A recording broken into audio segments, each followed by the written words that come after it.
Good morning, everyone. We are just going to give everyone another minute or two to log in, and then we'll go ahead and get started.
Well, good morning and welcome to day 2 of the 2022 ELAP Conference.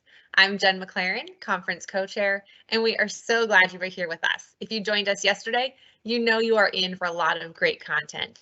If you missed yesterday, we invite you to watch it at your convenience on the ELAP YouTube channel. There's a link to the YouTube on our conference webpage, as well as in the chat box here. We have just a few housekeeping things before we move on. You will notice that this platform is different than others that you may have used. We are using Teams Live to accommodate the large number of attendees. As an attendee, you can't unmute yourself or turn your camera on. Any questions you wish to pose to our presenters can be done through the Q&A chat box. We encourage you to put your name in the space provided. On your screen, you should see how to submit your questions via chat. During today's event, feel free to send in your questions throughout the morning at any time. We will pose questions to the presenters at the conclusion of their presentations. We also invite you to join in the conversation on our Slack channel.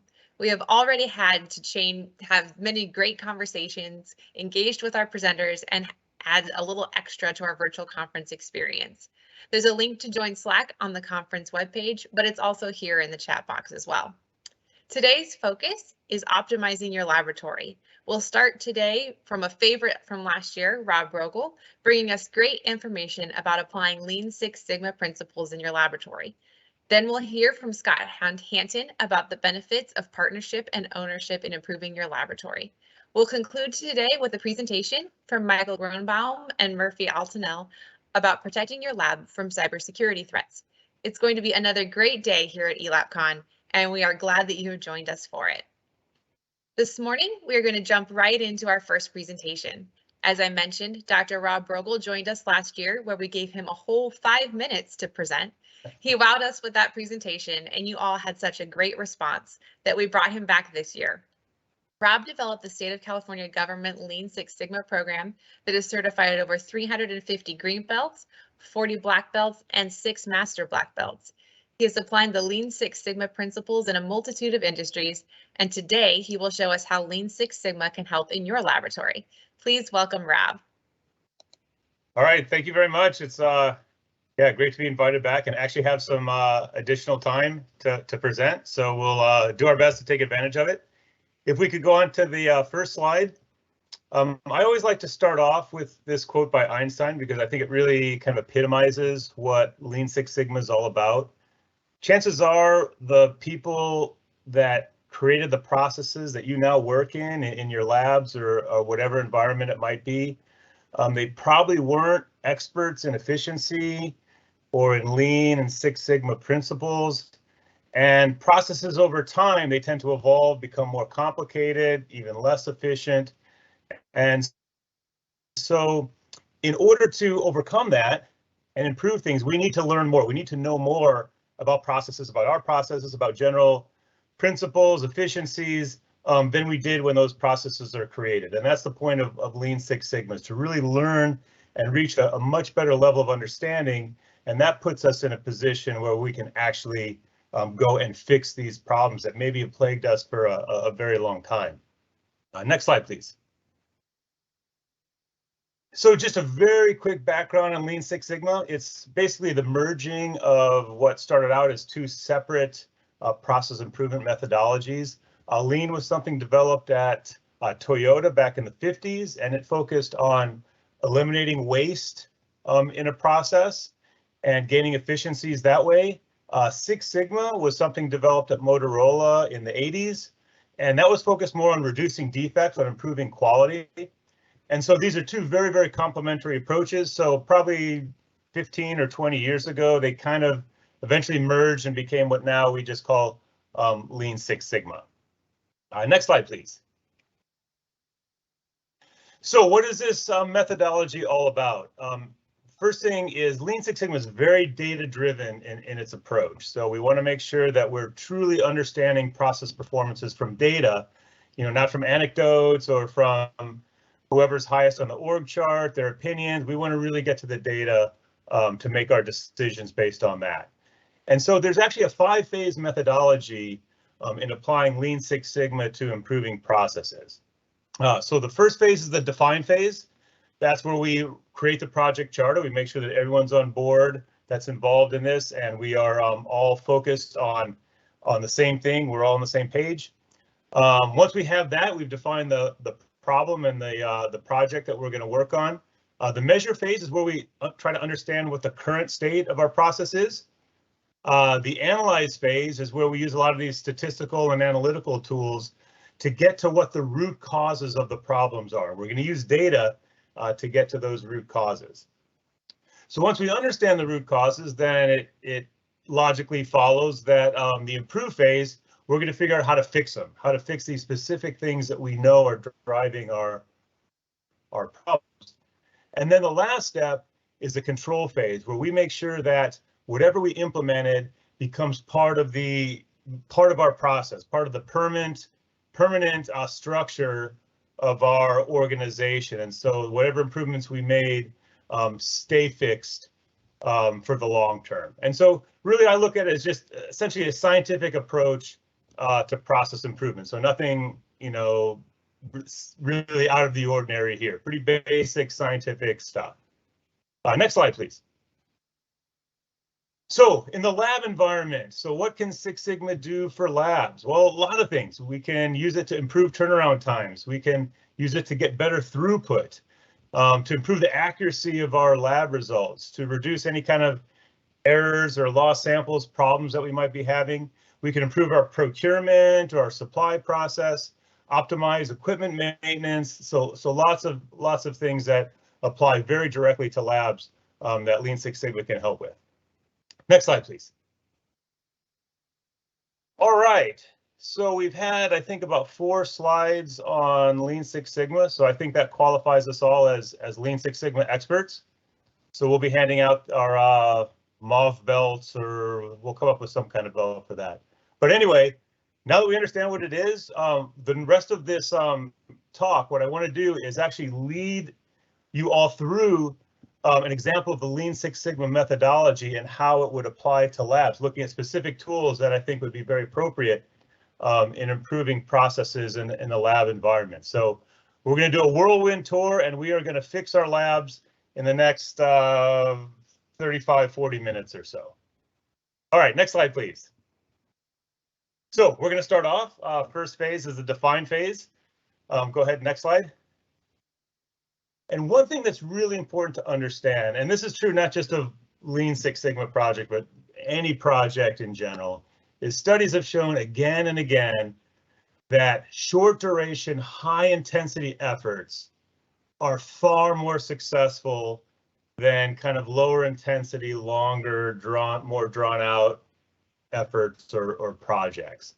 So what that means is, if you are really interested and serious about improving your lab processes, getting more productive, more efficient, then you have to make it a priority and you have to hit it with an intense project where people are focused on it, and it's not just going to get brushed aside anytime some other issue pops up. You really have to dedicate yourselves. Again, it's going to be short duration, but we need that intensity. We need to bust through and we need to get to the root causes and fix our problems, because if we try to do it in our spare time, and you guys have probably seen that before in any project, Lean Six Sigma or otherwise, projects that people do in their spare time, well, we typically don't have a lot of spare time, and you can imagine the success rate is pretty low. So the first thing to do is set the stage for success, make it a priority, and carve out people's time that they can actually focus on these improvement efforts.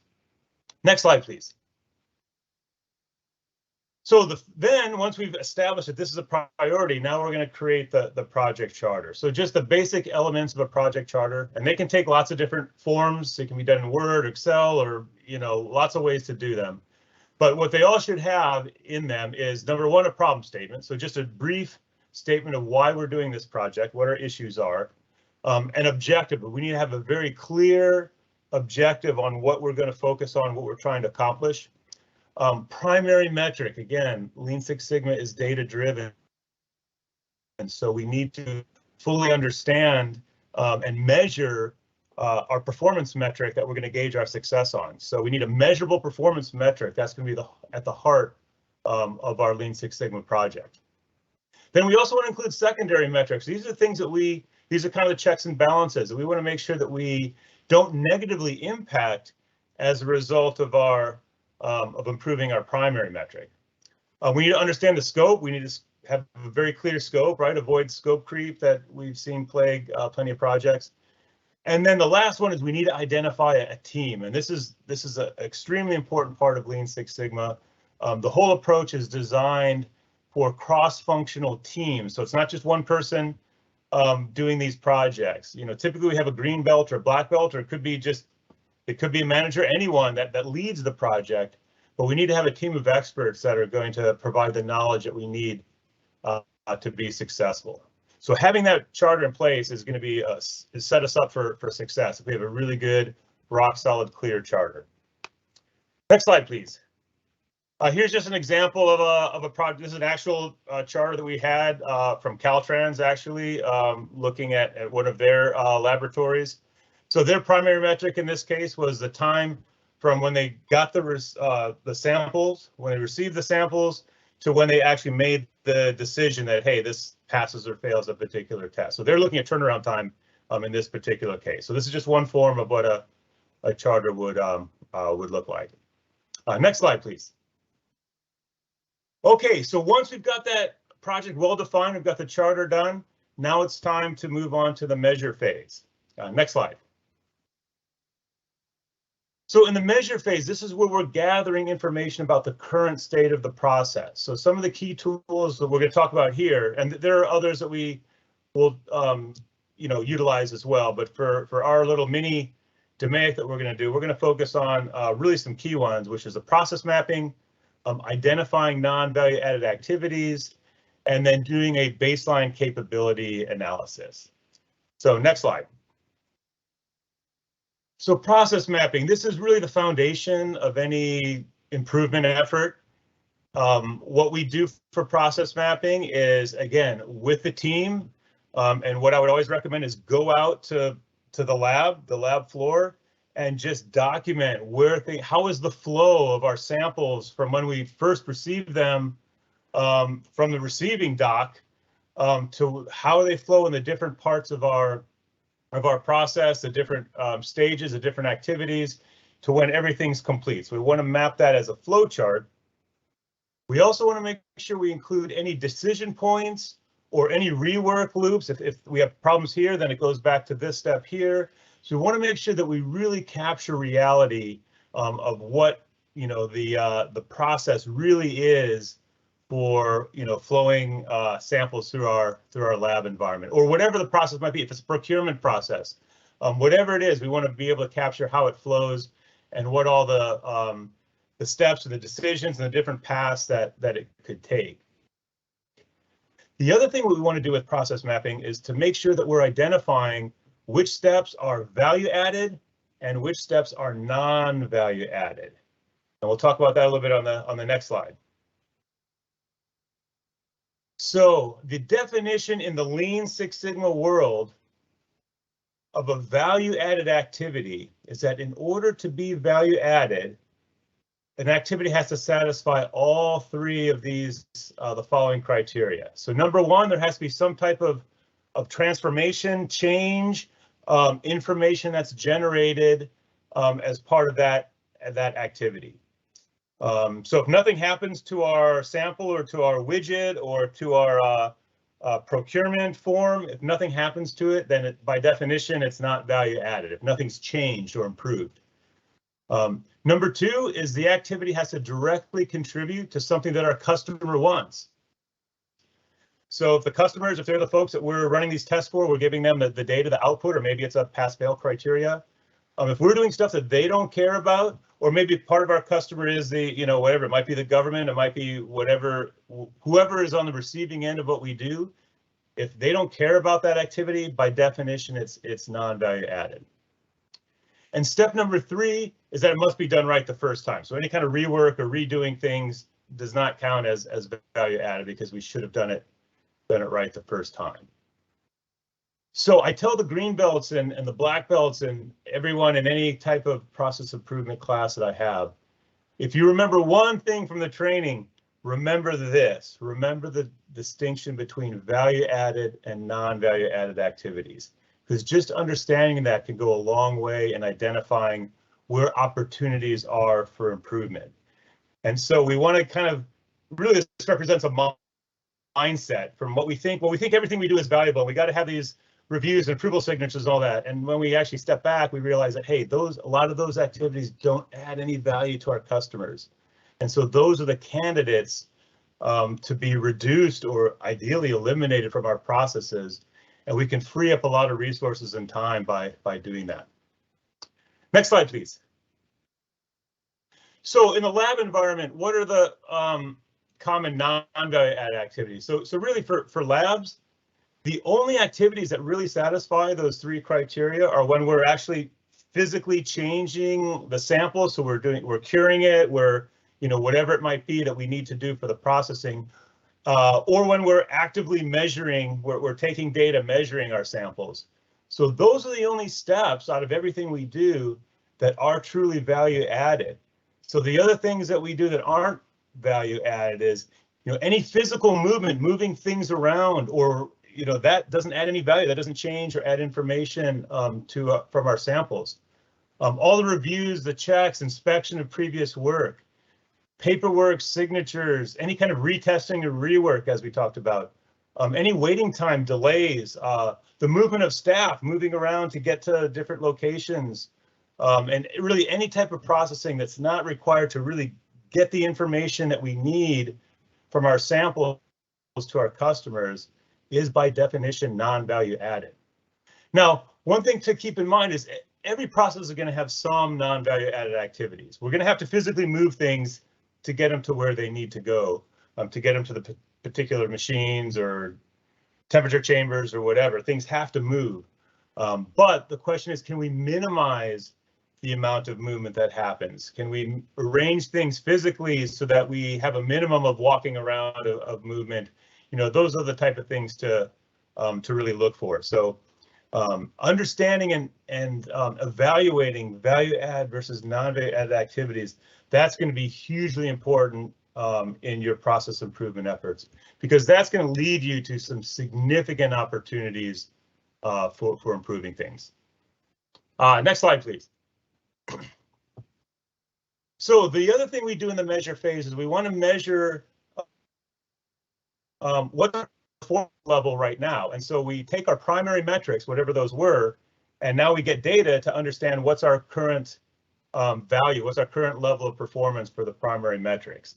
So for laboratories, very often our primary metrics are either in terms of turnaround time, so how fast we can, after we receive samples, how fast we can get the results completed and to the customer. Throughput, which is a measure of, okay, how many samples we can process per day. So that's kind of our capacity of our labs. Or it could be defect rate, so the rate at which we have problems or mistakes, errors. Those are the three typically, main candidates for primary metrics. Now, often these are related, and that's actually good news, because if we have a lot of defects, that's going to clog up our process. That's probably going to hurt our throughput. And if our throughput is long, then we're going to get queues. And if we can't keep up with the incoming demand for processing samples, we're going to get backlogs, and that's going to affect our turnaround time. So these things are typically related. And the good news is if we're focusing on one particular one for a primary metric, if we fix that, chances are we've made improvements in the in some of these other areas as well. Next slide, please. So to do a capability analysis, now this is very important, because often organizations will measure their performance just by taking the average. So they might say, okay, our average turnaround time is 4.2 days. And so if we look at our little example that we've got on our slide, if we just declare our capability to be the average, we're completely ignoring the variation in our process. And variation is just as important as what the average is. So for example, if you look at this graph here, let's just say that, hey, our service level agreement for a turnaround time is 5 days with our customer. So if we just reported our average as 4.2 days, we might say, oh, hey, we're doing great. On average, we're better than than our service level agreement.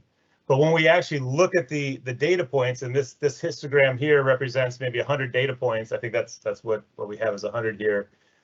In this example, we found that, hey, actually 31% of the time, though, we're outside that service level agreement, even though our average is inside of that. So it's very, very important to measure capability in terms of that, in terms of, say, percent that's outside of our spec limit rather than averages, because averages do not tell the story of our process. Next slide, please.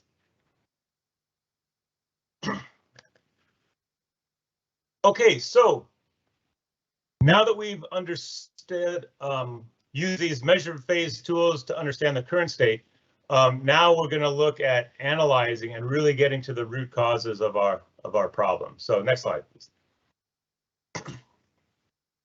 So one of the very common tools and also very effective tools and simple tools in analyzing our performance of our lab is doing time studies.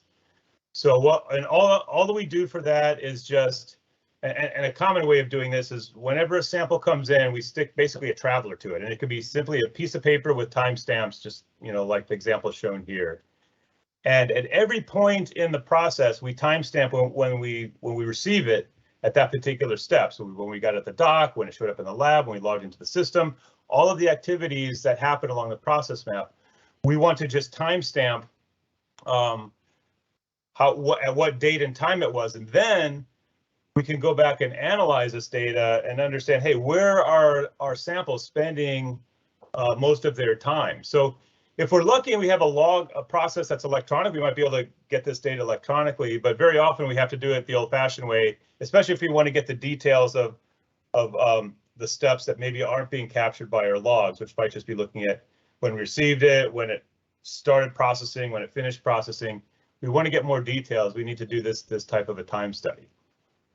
If we go to the next slide, then what we can do is compile this data. The other thing I should mention on those travelers is we should also have a column for capturing any defects, so any problems that happened in the course of the sample moving through our lab process. We want to capture what type of defect it was as well.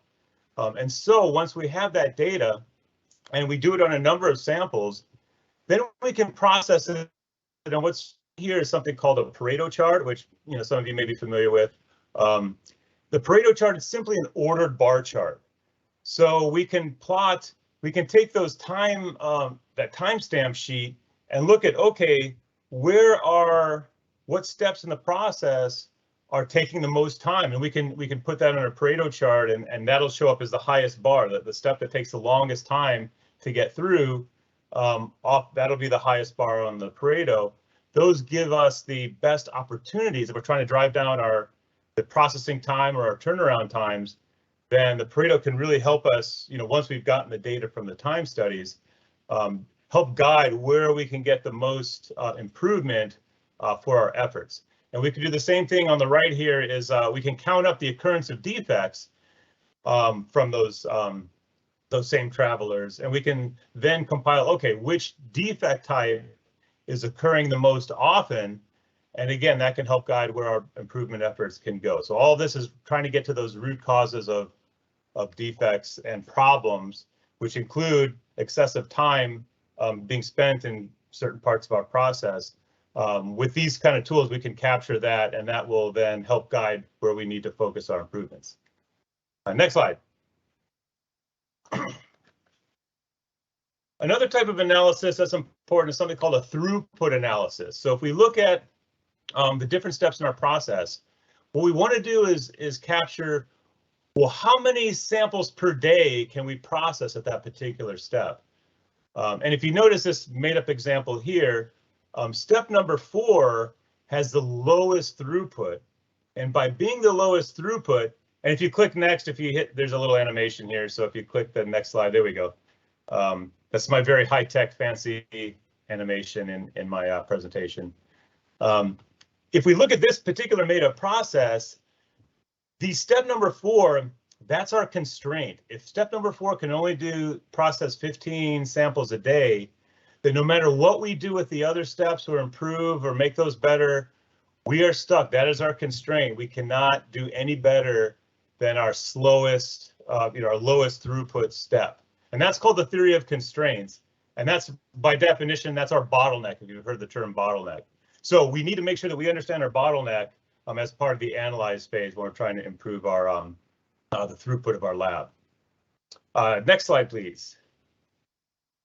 Okay, so motion studies, and this can be done either with the actual samples, so basically just taking like a schematic of the layout of the lab and then just drawing, well, to process a sample, where does it have to travel? Where does it have to go to?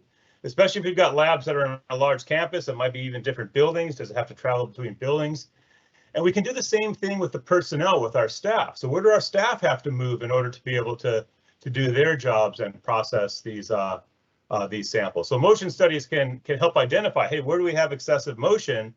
And might show us opportunities where, hey, maybe we can actually physically rearrange our layout so that we can minimize or at least greatly reduce maybe the amount of traveling that either we're doing as staff or the samples are doing in the course of our process. Next slide, please.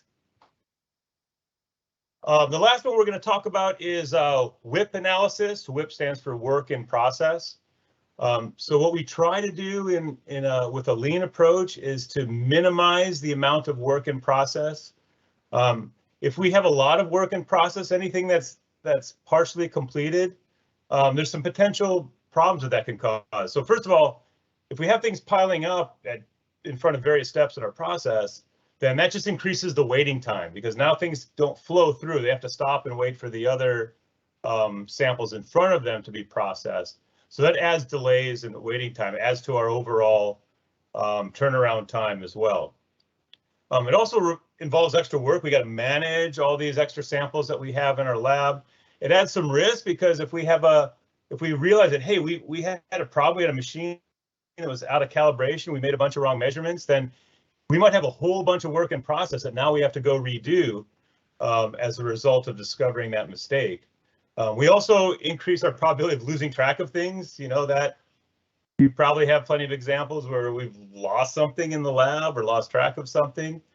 And also just for morale, if we got a bunch of work piled up in our lab, that's just not really a good feeling when you go into work and you feel like you're drowning in all this partially completed stuff. So what we ultimately want to get to when we improve things is have a flow where we get a sample and it just flows right through our process, out the door, results to the customer with the minimum amount of stopping and waiting for other things in our process. So for the WIP analysis, we just want to count, it's just a simple count of how many samples are there at the different steps in our process. That's as simple as a WIP analysis is. Next slide, please. So once we've used these tools, and if you use just those tools we mentioned before, you should have a really good understanding at the end of the analyze phase where the problems are, what the root causes are of the delays. And so now in the improve phase, we're going to focus on how to fix those. Next slide. So some of the common improvement techniques, and again, we're always doing Lean Six Sigma projects as a team. So this is where the team expertise is really important. The folks that are experts in these processes are going to have the best ideas on improvements. Here's some sort of general improvement techniques, and then we're going to talk about each one of these in the next few slides. So simplification, elimination of non-value added activity, that's a huge one. 5S and visual management, implementing standard work, defect reduction, mistake proofing, reducing or eliminating batch processing. We'll talk about what that means later on. Implementing round robin processing, parallel processing, and the last one, opening up the bottleneck. Those are all going to be techniques that can greatly improve the performance of our lab. So now we're going to discuss each one in a bit more detail. So next slide, please. So eliminating non-value activities. So we saw in the measure phase, we should have identified where in our process map are the non-value added activities. And if it's like most processes, probably the majority of steps are non-value added. So usually with a process map, what we do is just show in green the steps that are value added, and then everything else that's not green, we know then is a non-value added step. So for each one of those, we should go over with the team, is this step absolutely necessary to complete our work? Another important consideration, is this a legal requirement or is it a policy requirement? Because people get the two confused, and what's important to understand is policy we can change. Okay, we're not gonna, it's typically out of scope to go through any kind of a legal process to change some regulation. But if it's something we do, policy is something we do to ourselves, and we have the power to fix those. So if we can't eliminate a particular non-value added step, then the other question is, well, can we minimize it? Can we adapt the process so that we need as few resources as possible for that particular step? So good candidates for elimination, manager reviews. What we want to get to is where we get good quality and figure out how to fix the process up front. So we eliminate the need for this second set of eyes, which typically, and you probably experienced this, a second set of eyes isn't all that much better than a first set of eyes. It's a pretty poor way, to be honest, of actually building quality into a process is by trying to review it into the process. And often this turns into multiple reviews and 4, 5, 6 reviews. It can lead to huge delays. So let's fix the process up front, figure out what the root causes are, fix those, and then eliminate, especially the multiple reviews that we have. We can gain a lot of efficiency that way. Approval signatures, we don't need those. Maybe if it's legally required, so maybe just one, and we should make sure we do that quickly and not have delays as a result of approval signature. Most approval signatures are completely superfluous, so let's get rid of those. Report writing.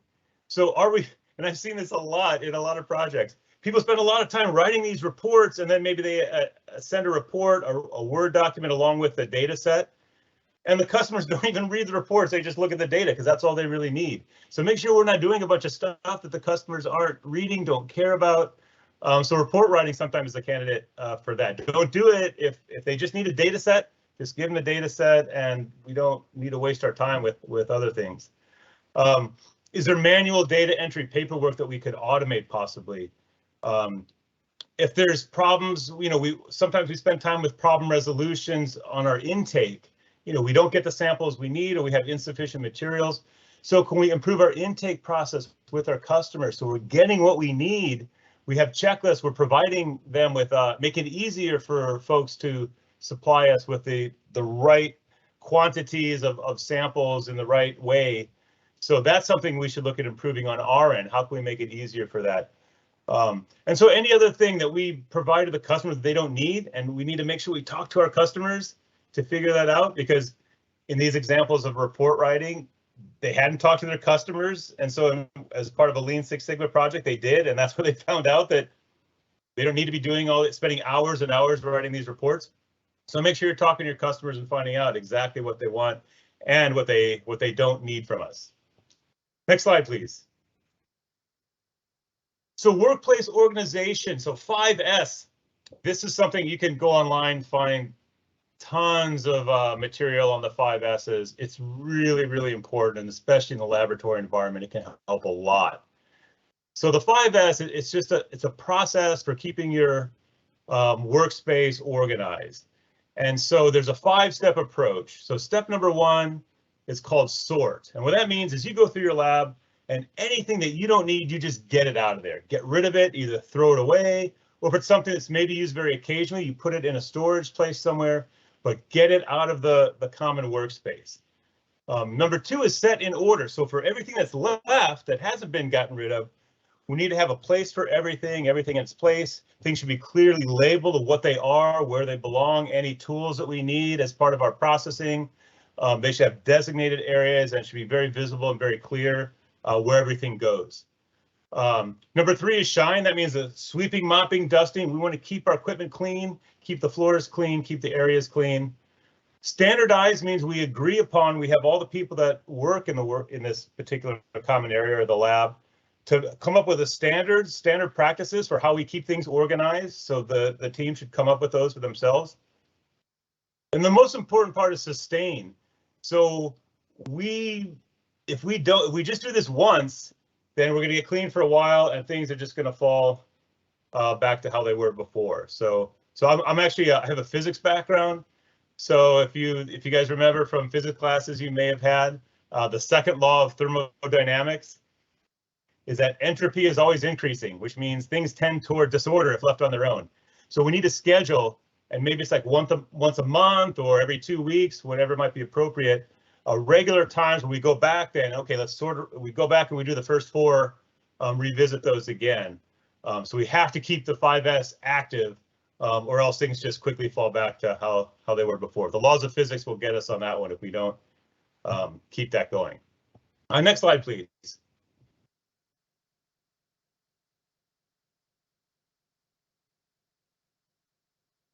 So once we've cleaned up the area, we have things nice and clean, organized. Now we can add visual management. And visual management it can come in lots of different forms. But basically what they are is things that are helpful pieces of information. We want to typically make these big and very readable, not just little 8.5 by 11 sheets of paper stuck on a wall with 12-point font that no one can read. We want big posters or large print signs. And again, it could be one common form of visual management is just instructions. So we have a particular piece of equipment. So we have right there by the equipment in big print, hey, here's how you operate it, step 1, step 2, step 3. So those are kind of instructions, job instructions, guides. We could put up performance tracking. So how are we doing as a lab in terms of our throughput, in terms of our turnaround times? So how's our performance? Status alerts, hey, backlog levels are getting a certain level. We want an alert for that, or just tracking those, maybe even staffing levels, amount of work in process. So whatever makes sense to your particular area, visual management can really help a lot. But we need to do the 5S first and get things organized so that our visual management doesn't get buried in the clutter, that it's actually out there and usable and can be seen. Next slide, please. So standard work. Hugely important, and not just in labs, in any process where it involves actual people doing work, there needs to be clear standards. We say in Lean Six Sigma that variation is the enemy, because variation is what leads to defects. If we did things right once and we never had any variation, we would never make a mistake, we would never have a delay, a defect, we would never have a problem. So what we need to do is develop, and again, this comes from the team, this should come from the people working in the lab, to generate their own standard of work. What is the optimum, best, most efficient way to process samples? And let's make sure that everyone is doing it that way. And also that gets built into the training then. So people that we onboard into the lab, they're doing it that way as well. So we need to really take some time and come up with clear standards for how we operate in our labs. Next slide, please. So defect reduction, mistake proofing. So again, that Pareto chart of defects could be a good guide for this. Anytime there's defects that happen, and we've identified those, especially the ones that are high bars in the Pareto, we should try to brainstorm with the team. Is there a way to mistake-proof it so we make it impossible to make that particular type of mistake, that type of error? And sometimes we can simply eliminate that with a little bit more clever way, or maybe some tools that we can use for the implement in our improvements for the process. Other defect reducing techniques, automated detection or warnings, checklists, simple things like checklists can really help any defects that are a result of we forgot to do something and we didn't follow the process. Checklists are really powerful and useful tools for that. Software tools like Excel, doing calculations in Excel, or having macros or formulas that calculate things for us so we can't make the mistake ourselves. Scheduling tools, those things can be very helpful. And then training, right? Training on, the standards and the tools that we have, and especially if we've got standard work in place, making sure that we've got a good training program so that people are utilizing the tools that they're supposed to, they're following the standards that they're supposed to. And again, the last bullet point, we kind of mentioned that, inspection review, that's the least desirable way to improve quality. We want to have the culture and the philosophy where we're going to solve things and fix problems up front, and then eliminate the need for reviews on the back end. Next slide, please. Reducing batches, moving to single piece flow. So anytime that we're doing everything in batches, well, that means when we're processing one item, the other items are just the other items in the batch, nothing's happening to them. They're just waiting. So where it's possible, we want to actually just keep things flowing through the process and eliminate that we have to stop and wait and have these big batches moving along. We want to break those up and have samples flowing through. Now, in some cases, we may need batches, especially if we have lab equipment, like temperature chambers where they're very slow to change temperatures and we got to put a whole bunch of samples on them. So for those steps, we will need to do batches, but we shouldn't batch unnecessarily. At the other steps, if we don't need to batch, we should use single piece flow and get things through the process. Next slide, please. So round robin processing, what that means is if we look on the left, the way a lot of people set up their processes is they've got a manager that assigns a particular workload to a particular staff member. So each staff member has their own queue of items that they need to process. And maybe we have certain experts in there. So, okay, this type of sample goes to this person, this type of sample goes to this person. And when we do that, then number one, we don't have a balanced workload typically. And also we have delays, or if any one person is out sick or on vacation, everything grinds to a halt in their queue. What we'd like to do instead is go to round robin processing wherever it's possible. We have a single queue that's shared by everyone. Now to do this, we need to have, everyone needs to be able to process every type of sample. So we need to have a flexible workforce. We need to do cross training to get everyone where they can handle any type of sample. If that's the case, then everyone just pulls from a common queue. I'm a staff member, I finished processing one, I just grab the next one in line and process that. So that way, if one person is out, it doesn't grind, nothing grinds to a halt. The others still keep pulling from the common queue. So it's a much more efficient way to operate, is doing round robin processing than assigning individual queues, individual workloads for the staff. Next slide.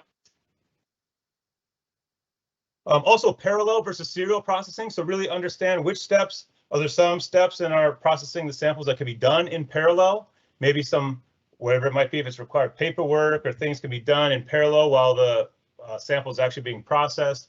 Any time that we can do that, do things in parallel, that's going to shorten the overall amount of time it takes for the sample to get through the process. So look for opportunities where we don't have to do serial processing, where we can do things in parallel, and that can definitely help our process as well. Next slide. So opening up the bottleneck, we talked in the analyze phase, we need to recognize where the bottleneck is. So once we've identified that, then we need to look at opportunities to open that up. So some of the questions to ask, are there non-value added activities we're doing at the bottleneck that we can get rid of? Can we transfer some work from the bottleneck to other steps in the process that have more capacity than the bottleneck does? Can we flex our staffing so maybe we get more staff on the bottleneck when we need it? pulling from some of the other steps that maybe, again, have sufficient throughput. So remember, if we want to improve our throughput, the bottleneck is where we have to focus on. Focusing anywhere else isn't going to help. The other important thing with a bottleneck, once we've recognized, is that we should never have the bottleneck idle. That needs to be continuously fed with samples. So in other words, if the bottleneck happens to be some test station, some processing step, whether it's a piece of equipment, a temperature chamber, we want to make sure that while we're processing those particular samples that's in that equipment, we're getting everything ready. All the other samples are prepped, ready to go. So the minute that finishes, we remove those, we put the next batch in, and we start it right away. We never want to let the bottleneck idle, because that's going directly to our throughput if that's the case. So that's really important to understand as well. Next slide, please. Then we need to verify improvements with data. So again, we did a before capability analysis. Once we've implemented these things, we need to take data and we need to show, and again, we typically do this statistically, that we made a statistically significant improvement in the process as a result of these improvement actions that we did. If we don't see a statistically significant improvement, we need to go back to the analyze and improve phase and figure out what we missed, because we obviously missed a key root cause if we don't see an improvement in our primary metric as a result of the items that we implemented. Next slide. All right, so that brings us to the control phase. Next slide, please. What we need to do now, once we've shown that these improvements worked, we have to institutionalize them. So what that means is, if there's a new process, we need to integrate that into the official operating procedures. It needs to be documented. We need to update any policies. We need to modify performance plans, job responsibilities for our staff so that they're all coordinated with the improvements that we made. Updating forms and templates that we changed. We need to make sure that those are updated. The training programs, onboarding programs, those all need to be changed to incorporate the improvements that we made. And then the other thing we can do is as a means of tracking our performance is something called statistical process control. So if you go to the next slide. What statistical process control is, it's just a means of tracking the performance. Let's say in this case, it's tracking our turnaround times. Each one of these points might be an order from a customer, a set of samples, and just tracking how it's varying. And then what statistical process control does, it draws in statistically what's called control limits. And what that tells us, it's a great management tool, because it tells us anything that's just varying, bouncing around within those control limits is just part of the common cause variation. And it's not really anything we need to worry about, because we're always going to have variation in our processes. But items that show up outside of those control limits, those we need to investigate and figure out what happened, because that's not part of the regular common cause variation. That's something called special cause. Something happened, and we need to fix that and bring that back down so that our process continues to operate within control. Next slide, please. So the control phase, a good rule of thumb to see if your control plans, your control phase is going to be successful, is imagine that in the next year you have 100% turnover in your particular lab. So everybody's gone, anyone involved in the project is gone, you're gone, the leadership's gone. If you have a good control plan and everything was institutionalized, then no matter who's there, they should be operating to this high level of performance that we wound up with at the end of the project. Next slide, please. All right, that is your whirlwind tour of applying the DMAIC methodology to your lab. So now your mission, should you choose to accept it, is to go out and fix your labs. So there's my contact information on the corner there. I welcome you guys. Feel free to reach out if you want to go into more information about any of these tools. I've got lots of stuff, lots of training materials. I'm more than happy to help out. So feel free to reach out to me anytime after this presentation. But in the meantime, we have some time left. So any questions that anyone might have? Awesome. Thank you so much, Rob. Well, based on what's going on Slack, lots and lots of excitement going on over there, lots of conversation. So that is great. We have one question come up a little bit earlier, so I will go ahead and read that one to you. Let me see. Let me scroll through a little bit. It says, can you talk about steps that are required, like quality control samples? Are those considered value added or non-value added? And how do those fit in with Lean Six Sigma? Well, I guess I need to know more details about quality control samples. Again, if there is some legal requirement, and again, it just comes down to those 3 criteria. So if it's something that customers want or they need, it's something that's transformative, then that could be considered value added. If it's but if it's something that we're just double checking to make sure that we did it right the first time, then by definition that's non-value added. Now there might be a legal requirement to do it, and in that case it's still non-value added. But we actually put it, when we do our Lean Six Sigma projects, we actually give that a yellow color on the process map. We say, okay, it's non-value added but legally required. So we know it doesn't add value to the customer, but we legally have to do it, so we can't get rid of it. So it may fall under that category. But if we've decided on our own that we're going to do all this quality control efforts because we're worried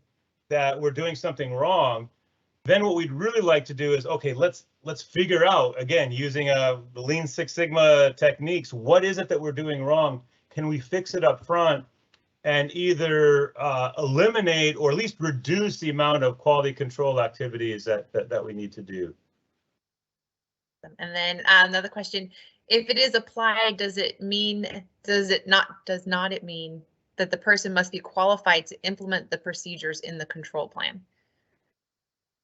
So, well, yeah, I mean, again, the control plan should be generated by the team and the leadership, so certainly you want to make sure that then when it comes time to implementing, like if we're doing we're implementing a new training program, new onboarding program, then yeah, certainly you want the people that are qualified to do that to be the ones that are doing that particular activity. So yeah, everyone, any of these control plan activities, we want the right people. We want the ideas from the cross-functional team, but ultimately we need to get the folks that have the ability to do that or have the the qualifications to do that, to be the ones that are in charge of that.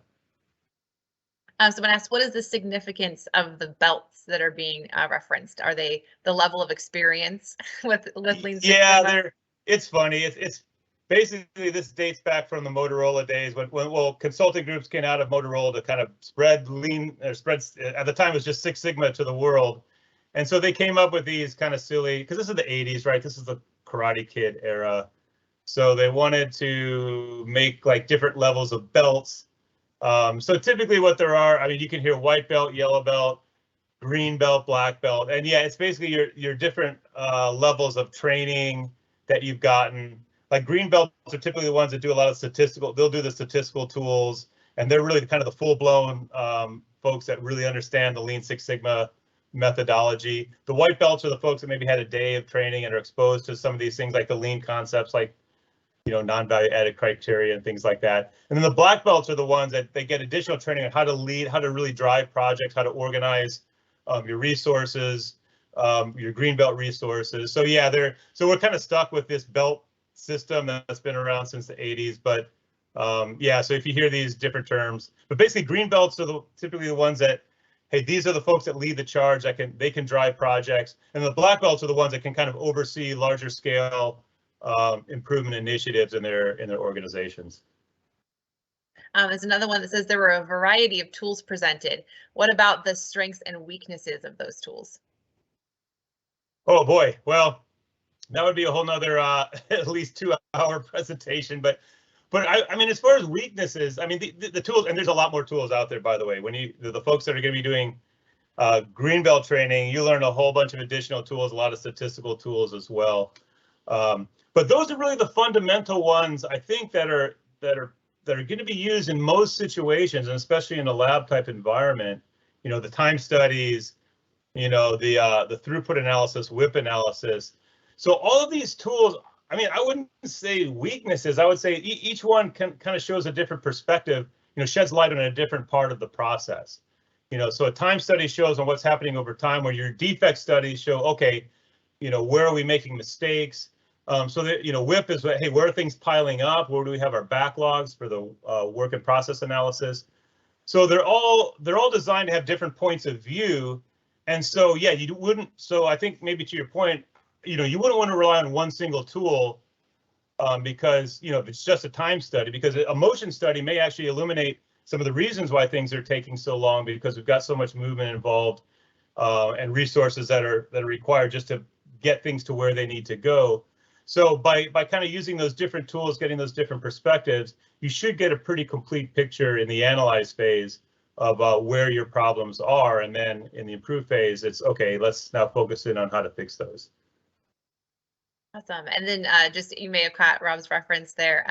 He's leading another Lean Six Sigma cohort here for the state of California shortly, and ELAP is sending someone. So we definitely are huge proponents of that, and definitely want. And who is that someone that they're sending?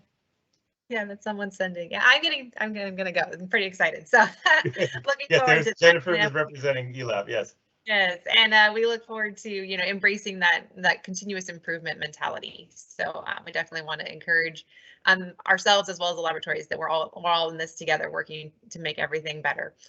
Are there any other questions, Leanne? If you want to pop the slide up just really fast in case someone doesn't know how to use the Q&A chat box. Just a quick refresher. If you have a question you want to ask, this is the process you go through to put your question in the chat box so we can pose them to our presenters. Give you guys just another second to get there. We do have some comment. Some people mentioning that they're having a little issue with Slack, and we have the same problem here on VPN. If we're on the VPN, we cannot access Slack directly. So if you're having problems with Slack, that could be the problem there. All right, and here's another question for you, Rob. How about the types of data collected, qualitative versus quantitative data? Yeah, so that's something we cover a lot in Greenbelt training. There are two main types of data. So the time data, for example, where we're measuring how long it takes to process something, or throughput. Those are all quantitative data, so they're numeric in nature. But there's also, and especially when we're looking at defects, then we're using what we call discrete data or qualitative data, where it's a category, it's pass fail, and that's one of the common ones. Okay, we either did it right or we did it wrong. And so when we get into the statistical analysis piece, which we're not going to get into here, but in the Greenbelt training, there are different tools for analyzing those different data types. So yeah, we do. That's something that typically you need to understand to be able to do the appropriate analysis. But just a simple Pareto chart. Actually, what's nice about that tool is you can put quantitative data, so we can look at the median time that it takes for our samples to get through different parts of the process. We can also use a Pareto chart just to count categorize the different types of defects, and then count the frequency of occurrence for those particular defects. So that particular tool can actually handle both. But for other types of analysis, we'll have to look at and distinguish between those and the tools that are appropriate for each.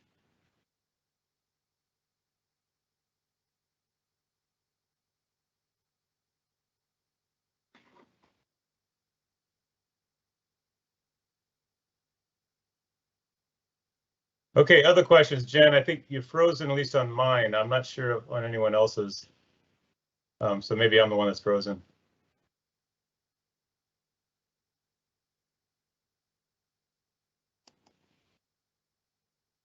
That's all we have for the questions, Rob. Yeah, this way to wrap up. Okay. Thank you very much. Like I said, hit me up with email afterwards if anyone would like to, and thanks for giving me the time to present. Thank you so much, Rob. All right. Well, we're going to take a little break now, and we'll resume our agenda at 10:10 with Scott Hanton, and we'll see you in 10 minutes. Thank you.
Okay, well, welcome back, everyone. Just a quick reminder to join us on Slack. Our next presenter already has. It's a great way to connect with conference goers and ask questions that you think of after our Q&A sessions. Our presenters are always gracious enough to keep answering, so please take advantage of that opportunity. Up next is Dr. Scott Hanton, but you may know him as the editorial director of Lab Manager Magazine, a free monthly electronic magazine full of lab information and insightful articles. Scott also spent 30 years as an industrial chemist and business leader. Previously, he held positions as a research scientist, laboratory supervisor, and section manager at Air Products and Chemicals. We are honored to welcome him to the ELAP Con stage. Take it away, Scott. Thank you. Thank you for that introduction. I appreciate it. Today, we're going to be talking about partnership and ownership. And you might think, I just have a small lab. I don't need to worry about these concepts. But we can talk about partnership between different entities in the lab, different parts of the organization. They're all things that are going to make your lab work a little bit better. And when we're talking about ownership, I'm going to talk about how things can work within your lab. And even if you're in private industry or you're working in a municipal lab and you don't have this concept of ownership within the lab staff, well, this is a concept that can really help you make your lab work better. Could I have the next slide, please? In case I go long, I always want to start with acknowledgement. So thank you to Lab Manager and my boss, Ken Peach. He pays me to do fun stuff like this, so I greatly appreciate that. There are some different sources of information that you'll see today. One of the most important is the CPO, or the Center for Positive Organizations. That's run out of the Ross Business School at the University of Michigan. And then a few books that I have borrowed from that you'll see referenced in this talk. The Art of Positive Communication by Julian Miravel. All you have to do is ask by Wayne Baker, and Turn the Ship Around by David Marquette. And if you haven't heard of the Association of Lab Managers yet, or ALMA, ALMA is an association of peer networking, peer coaching. I've gained a lot of benefit from being an ELMA member, and I'm on the board, and we'll mention it again at the end of the talk. Next slide, please. So why do we want to develop partnerships? So let me start with two of my favorite partnership stories from my time in the lab. One came when I was working with the CRO, Intertech, and we were constantly needing to hire new technicians. The lab was growing, we had real opportunity. And one of the staffing vendors would come to see me and say, "Can I help you?" And my response was, "No, I have 2 staffing agencies that are helping me, I'm good." And then the next quarter she'd stop by and say, "Hey, anything I can do?" And I'd say, "No, my needs are being served." And the next quarter she would come by and says, "Are those 2 services serving every need you've got?" And it's like, no, here's this need that I have that's not being served. And she went and figured out how to serve that need. And by showing up every quarter, she got to know me, she got to know my leadership team, she got to know the lab supervisors, and she really learned about our operation. And she learned about the people who were the supervisors and what sort of new staff that they needed and how personalities and skill sets would fit into our lab. And she kept trying. And once she got her foot in the door, she went from, sure, I'll throw you this bone, to our #1 supplier. And what made her #1 is that she cared about our operation and she took enough time to learn about our lab and our needs that when she was sourcing candidates for us, they fit and they fit well. And we became to rely on her. My second favorite story is about an instrument vendor. His name was David, a salesman. And we had bought a lot of equipment from them, but David also would come into the lab on a quarterly basis, and he would talk to us and he would try to understand our needs. And one of the things we consistently told David was, your software is great, but it's super complicated, and man, we would need to learn a little bit more. And one time he brought a programming expert with him. And then each quarter he would bring a different software expert from his company in with him, and they'd buy pizza, and the staff would come because it was free food, and they would learn about the software. And so they grew that relationship. So why do we develop partnerships? It's so that we can make access of skills, needs, knowledge, things that our lab doesn't have, so that we can meet our goals.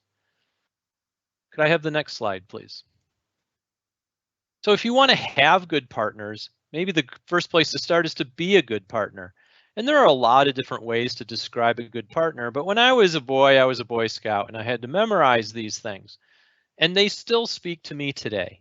And if you're going to be a good partner, let's start with being a good person. And there's lots of ways to define that. Maybe it's the golden rule, maybe it's a club that you belong to, a fraternity, a sorority, an organization, a religious organization, but there's some tenets that will describe what a good person is.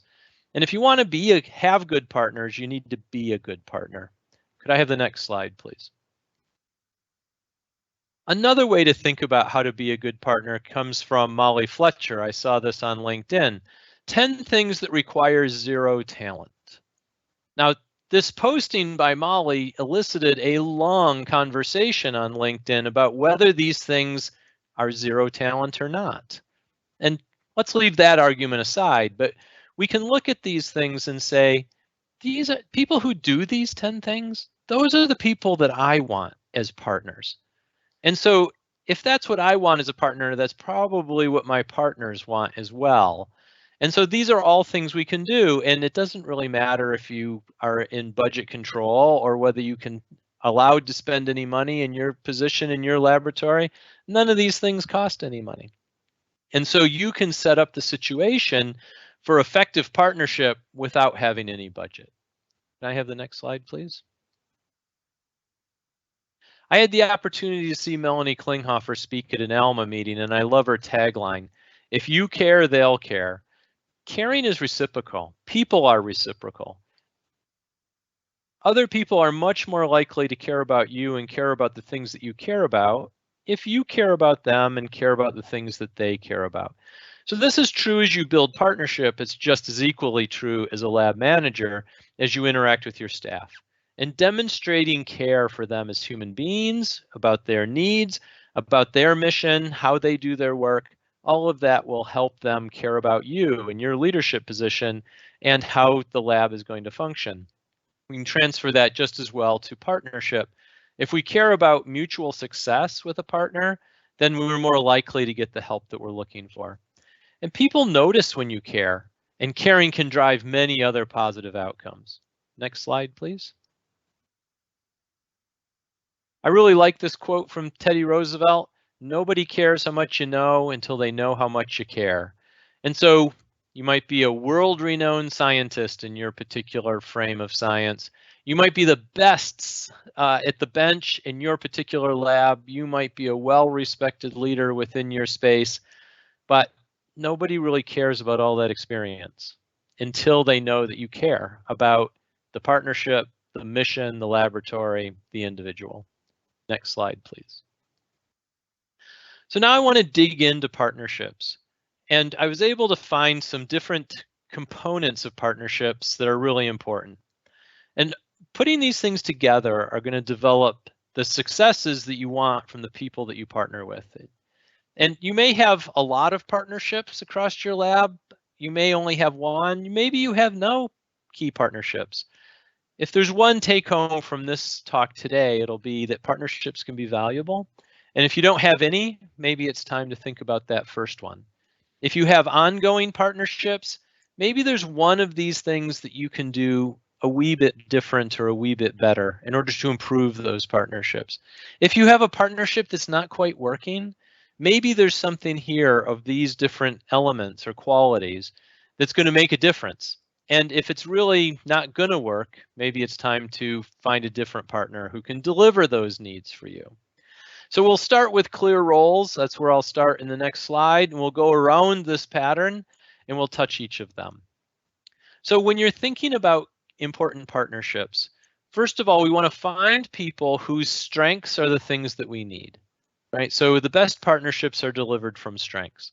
Another part of developing the right kind of partnerships is to really do an evaluation of your strengths, both you as an individual, but also you as a laboratory. And what sort of things do you have to offer to partners that you're good at, that you have expertise, that someone else might benefit from? It's very important to define the roles of the partnership early. The two partnerships that I told stories about off the top, the roles were very clear. These were people who were wanting to sell services to my lab or sell equipment to my lab. And they could have simply been transactional interactions. Hey, you pay us money, we do stuff. But what made these two partners, Melissa and David, special is that they cared. Their role was clear, but they invested in the partnership so that everybody benefited.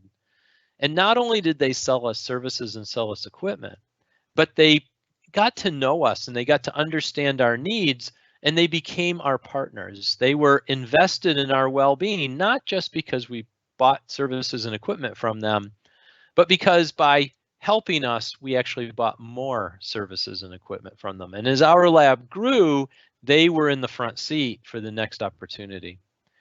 The best kinds of partnerships have mutually understood, reinforcing, and delivered goals, right? Everything is mutually and is shared. And if we really want the partnership to work best, we're going to have shared objectives. And the partnerships that I demonstrated, it was about the shared objectives were about making sure that the services and equipment worked, and they enabled the lab to grow so that when we did further investment, we called them first. Clear roles also have an impact on accountabilities. We should all know who is responsible and who is accountable for the different parts of the partnership. Next slide, please.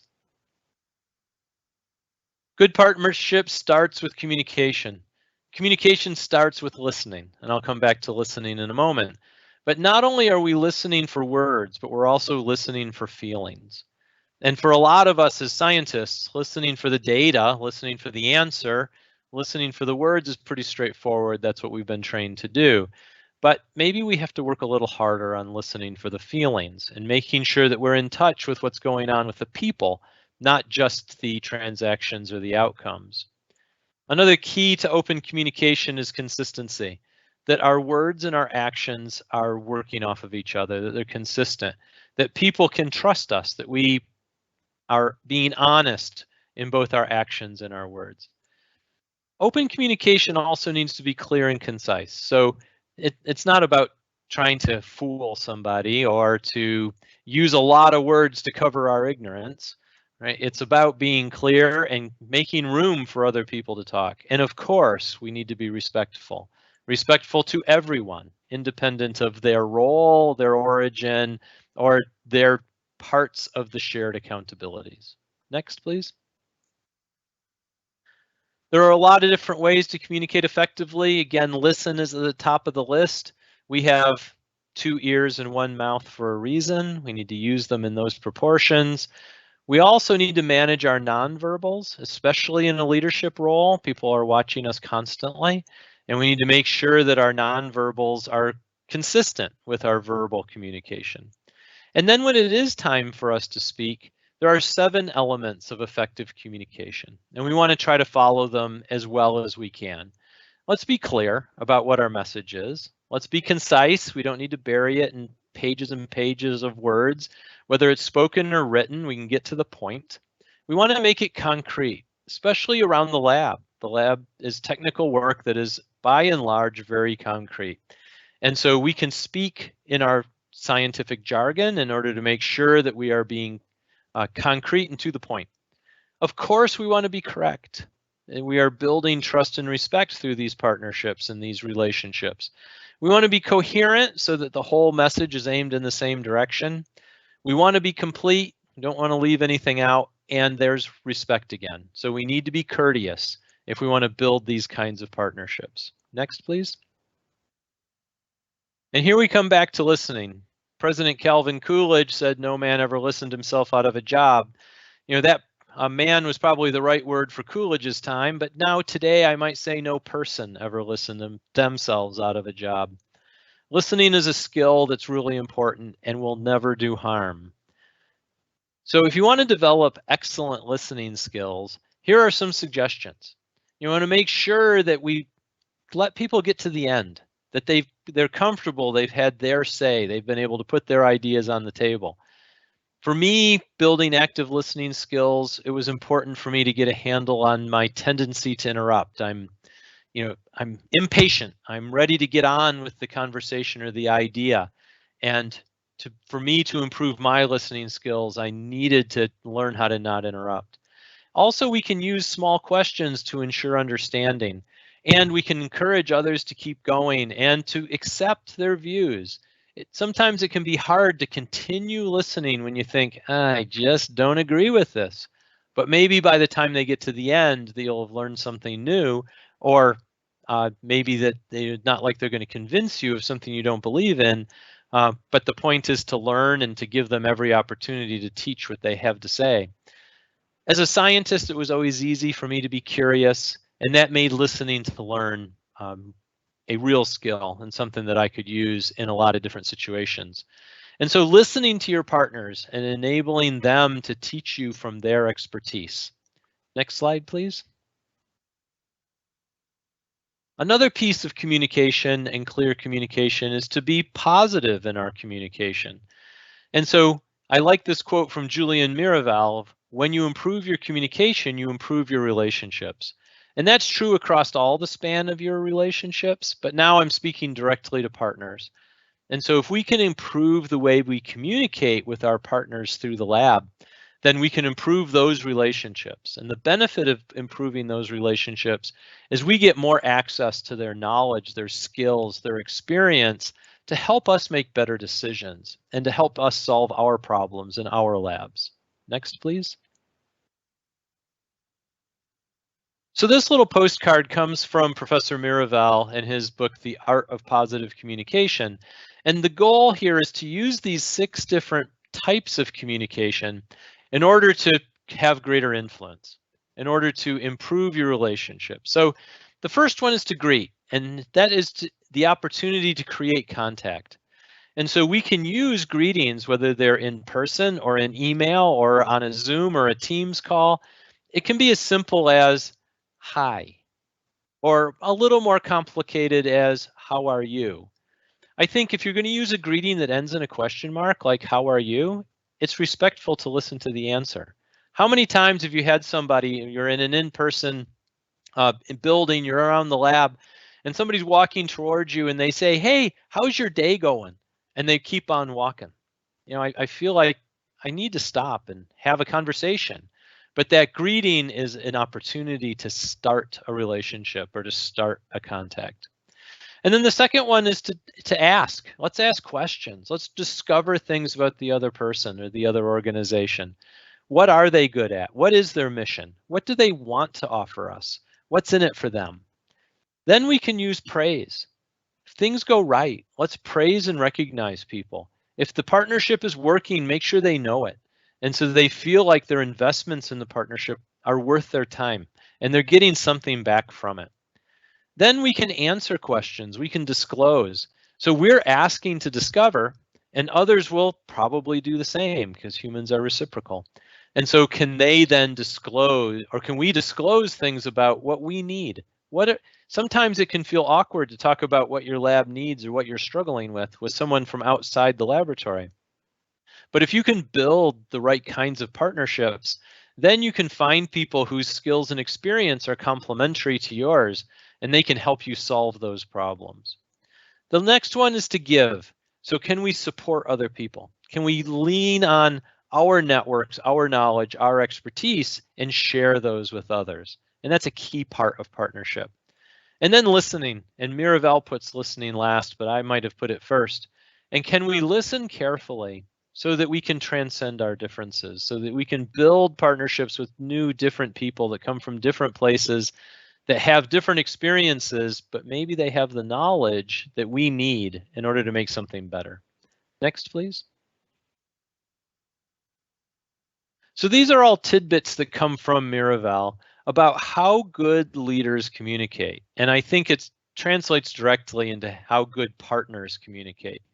So we can initiate contact, we can take the initiative to start a conversation, and we can take the time to have the length of conversation that's necessary and not always just be looking back to our device, our smartwatch, our computer, to be distracted by the next spreadsheet or email, but we can focus on the conversation and we can have the length of conversations that's necessary.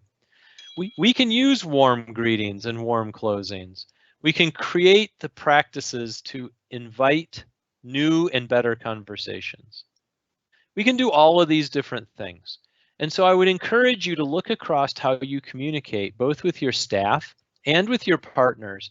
And maybe you pick one of these things that you might be able to do a little different or a little better in order to build the relationships that you need. Next slide, please. So the next element of finding the right partners is let's find people who can provide us with the skills and the knowledge that are necessary in order to solve the problem that needs to be solved. We want to find people who are trustworthy. In my experience, the only way to find people of trust is to give trust. So my approach is to trust easily, but regaining my trust once broken is extremely difficult. So I am very willing to trust somebody and give them the opportunities to succeed. And if they break that trust, I'm likely to find somebody else and do the experiment over again. The flip side of that is if you're going to be a good partner, you must be trustworthy.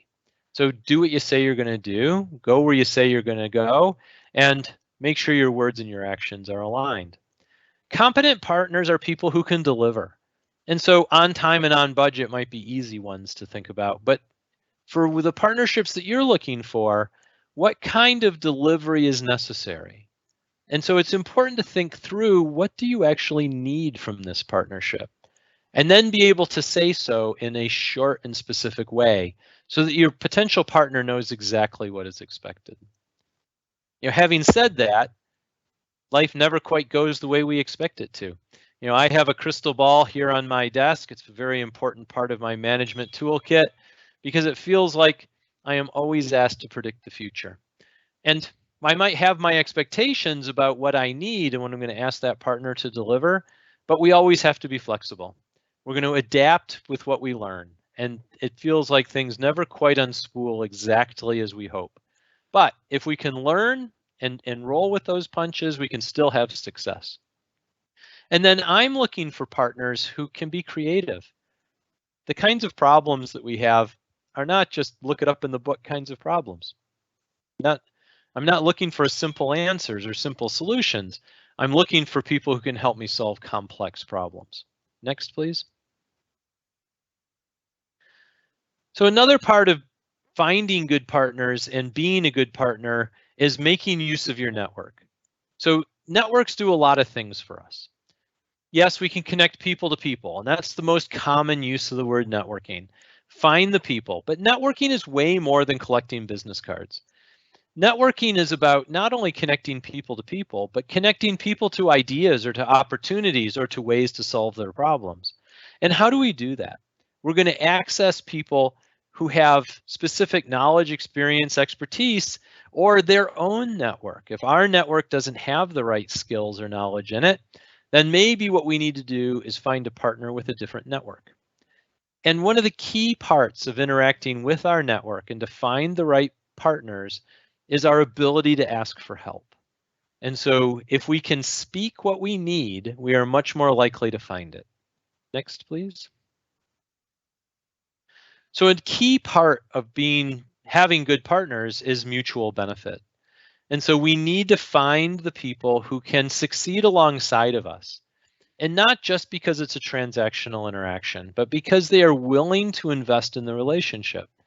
And as the stories that I told early, investing in the relationship brings benefit, and it might bring benefit in the form of greater sales, but it brings all kinds of benefits.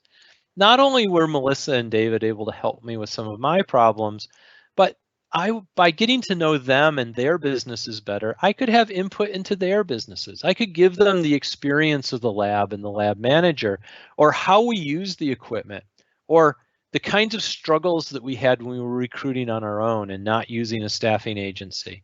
And be able to provide input into their process as well, because the closer we work together, the more that give and take benefited everyone. So we want to look for ways where we can have mutual benefit. It deepens the relationships, and people want relationships that are built on trust and mutual benefits. Next slide, please. So here we go with asking for help again. I like this quote from Professor Wayne Baker. When you ask for help, you're more productive, perform better, have higher job satisfaction, and less stress. Boy, that sounds good.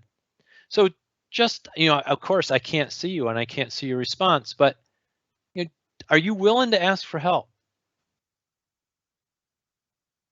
If so, congratulations, well done. You are the kind of people who are considered to be smart, courageous, and successful. If you struggle asking for help, why? Is it because you don't want to show that underlying weakness of your laboratory, or you don't want to be considered ineffective as a laboratory leader? Let me go back to those first bullets on this slide. People who ask for help are considered smarter, more courageous, and more successful by their peers. I know a lot of us have the feeling that I can't ask for help because I'm expected to know that, or it's my job to figure it out, or people will think that I'm not competent in my role. It's exactly the opposite. So people who ask for help are viewed as more successful than other people. Why? Well, by asking for help, we get more input. We take advantage of the smarts and experience of other people, which allows us to learn faster, resolve problems and issues, and make use of the people around us. In the end, while we might feel that asking for help looks like a weakness, it's actually a sign of strength. Next, please. By working with partners, it will work a lot better if we have better decisions. And as a scientist, I think better decisions are described as data-driven decisions. So let's measure the things that are around us. Now, one concern, I'm speaking to a bunch of professional lab scientists, is we're really good at measuring things. So we don't want to measure everything we could conceivably measure. That'll just drown us in detail and won't get us towards the decisions. But let's figure out what matters, and let's measure that. And we can make use of all of the different kinds of data around us. And some of it is true technical data from the lab bench, but some of it comes from our LIMS systems or our work processes, our quality safety systems. We actually have a lot of data around us. And then as we figure out what we can measure and how to measure it, We can develop metrics that are going to guide our partnerships. Do we want a particular turnaround time? What are our needs? Where are the places that the partnership can help improve the laboratory? And the more that we can make a metric and we can measure it, the more we can communicate success and failure to our potential partners. Also, having all of that data allows us to learn from reality and get out of our ivory tower and make sure that we're using the data to learn and adapt for the future. Next, please.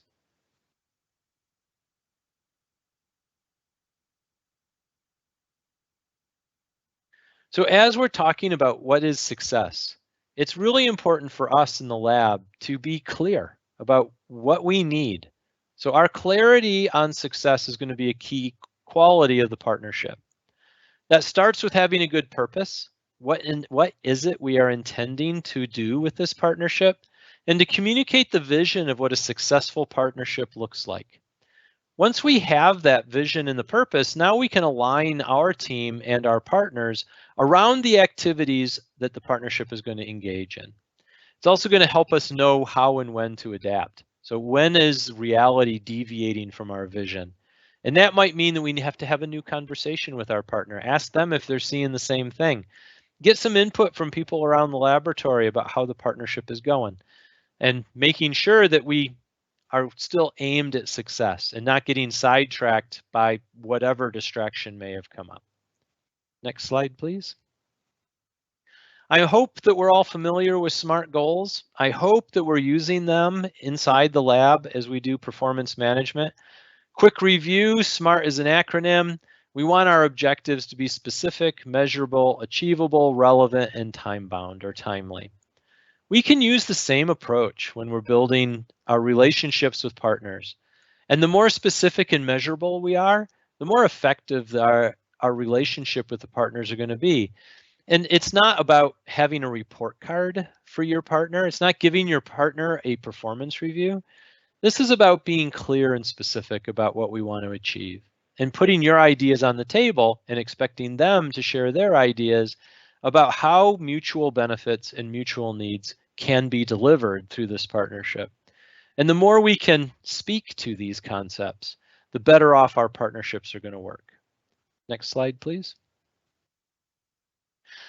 So all of these aspects, all these qualities of a partnership can help us build an environment of success. And there are a couple of key elements where we can build more successful climates or more successful elements within our laboratories. Let's start with respect. So does everyone feel like they are respected in their laboratory? Do you have people in your lab who can't fully contribute because of either respect or diversity, equity, inclusion, or belonging sort of issues? Do we have partnerships that are floundering because of these different issues? Are there some elephants in the room that aren't being discussed that we would be best served if we could discuss and solve together with our partners? Then the next element is safety. People cannot contribute fully unless they feel safe. As a laboratory manager myself, physical safety was part of the lab. It was part of our culture. It was something we talked about on a daily basis. But how many of your labs are also tackling emotional and psychological safety? So those are the next elements of safety. Emotional safety enables somebody to bring their whole best self to work, whatever that is. Psychological safety enables people to contribute their ideas, especially their sort of half-cocked ideas, where the next creative innovation might come from.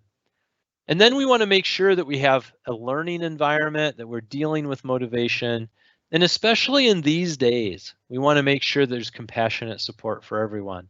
As we deal with not only the normal pressures of the lab and the workplace, but the whole fallout of this pandemic, and are we a hybrid lab, or are we coming back to work, and who's back and who's not, and are we masking or not masking, are we asking about vaccines or not, and everything that goes along with all of that.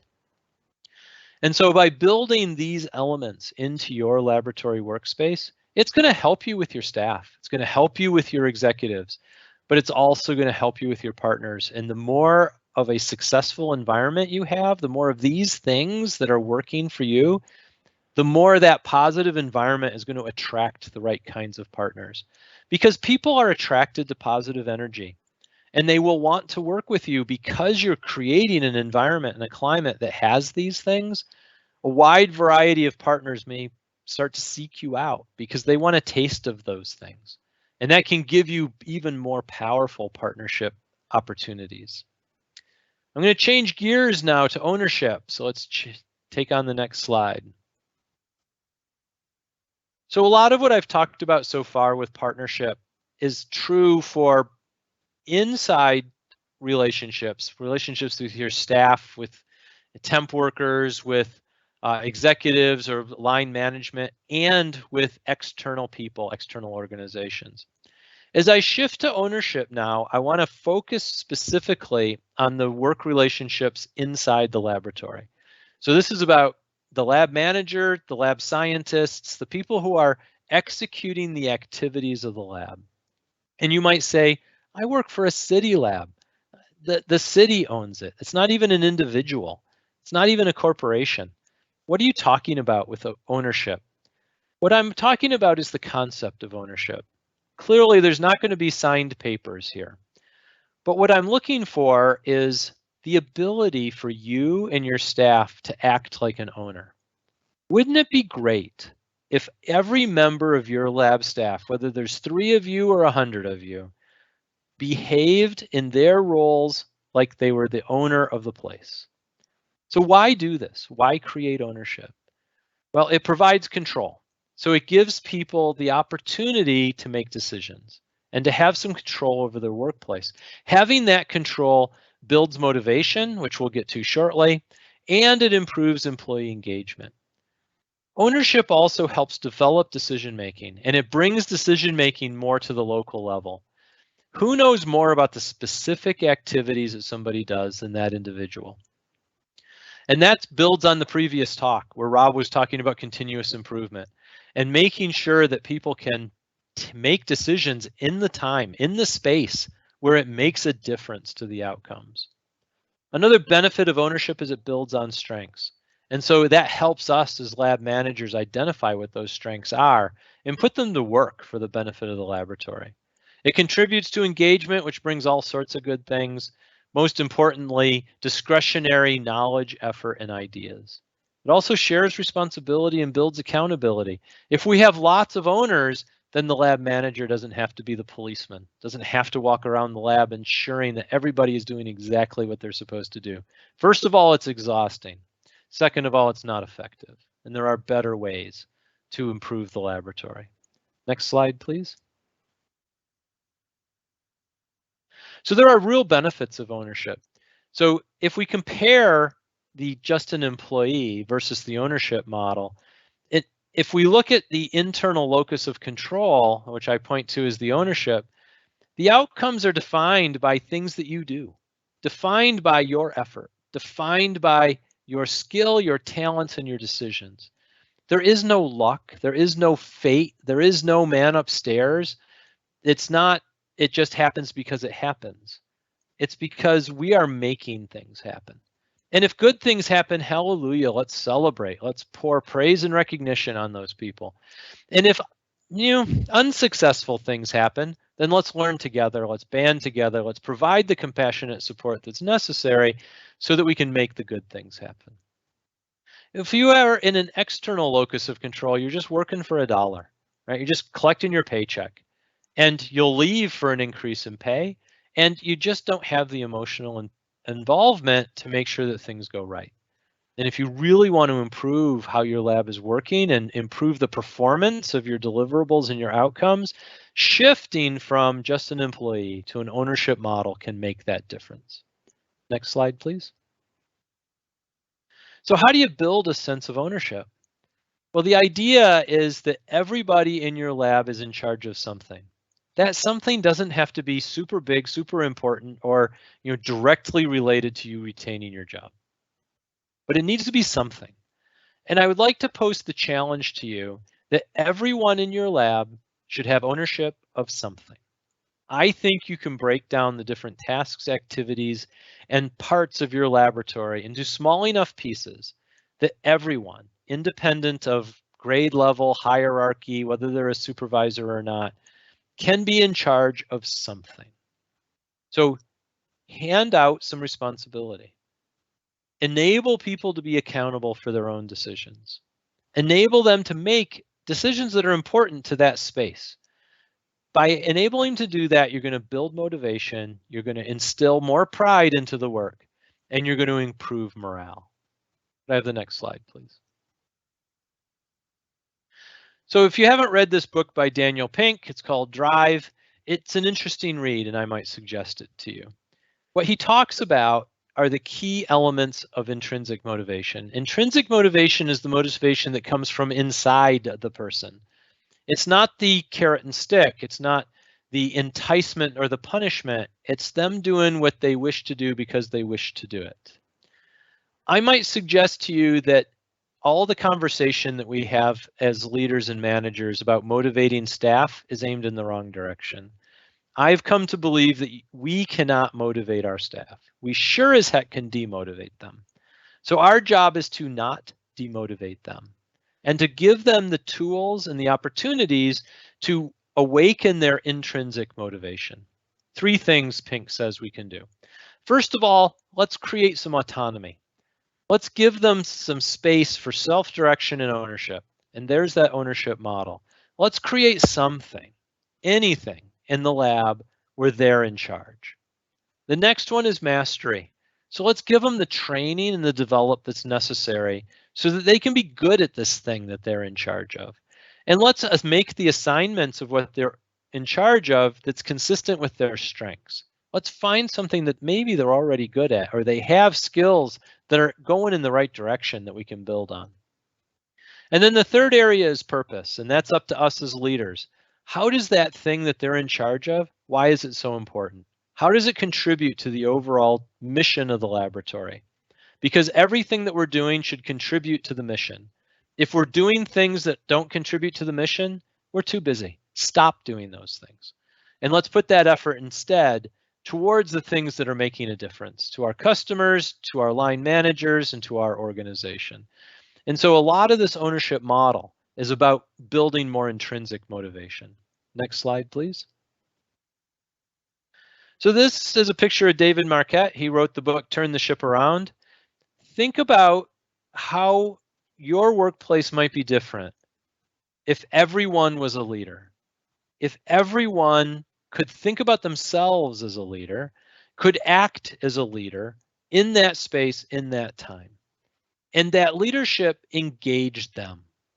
They were able to give their full thought, their full self to that activity. Marquette says that place will make healthier and happier people. And I agree with them. Next slide, please. So how are we going to do it? How do we get leadership at every level? Well, by pushing down decision making. As a lab manager, you don't have to make every decision. You can push down decision making to the people who are doing the activities. What benefits does that bring? More initiative. We're going to have better creative energy. We're going to have more thoughts that are going to allow us to improve work process or do the things Rob was just talking about continuous improvement. We're going to see improved technical knowledge because people are going to want to work with pride in their area. They're going to seek out training to improve their skills. We're going to see that commitment that brings in better improvement, continuous improvement. We are going to see improved teamwork. You say, well, I'm going to chop up my activities. I'm going to give ownership to different people. Yes, but those activities are interrelated in how the lab delivers its function. And so this will improve teamwork. And that teamwork will bring better listening and higher performance. Next slide, please. So some things we can do. We can assign the lab activities. We can assign lab support functions. Maybe there are committees. Maybe you have a safety committee or a quality committee or I don't know, a entertainment committee. They all need to have leadership. We want to match the strengths, interests, and passions of the people in the laboratory in order to find the thing that they can best lead. We want to provide the development and training that gives them mastery. So some questions for you. Does everyone in your lab own something? Do the right people own the right things? And what do they need to be a better owner? And what activities that are core to your mission aren't yet owned or are only owned by you. And maybe some delegation would help. Next slide, please. So in summary, I've talked about two things. One was successful partnerships, how to be a good partner, how to evaluate partners, and the elements that are going to help people build stronger partnerships. And then the benefits of ownership, how it improves motivation, how pushing decision-making down to the bench will build on all kinds of positive things in the lab, but not the least of which are engagement, responsibility, and accountability. And as leaders, I think it's our responsibility not to create more followers, but to create more leaders. And this is one of the ways we can do it. Next slide, please. If you like this kind of information, please check out Lab Manager. We're building an academy. Right now, I'm building e-learning courses that would get you a lab management certificate. I'd be happy to talk more about it. Next. The certificate has all kinds of activities, audio, video, activities, homework assignments, and a quiz at the end. Next, please. We are building 20 courses. I'm sure these slides will be available. You can see what these courses are. Next, please. This kind of information is also available digitally on our website. Next slide, please. We have upcoming summits on a variety of activities. They will focus on specific things. They come about once a month. Next, please. I talked about ALMA. I've gotten great benefit out of being an ALMA member. Now I'm on the board. The peer networking is super fantastic.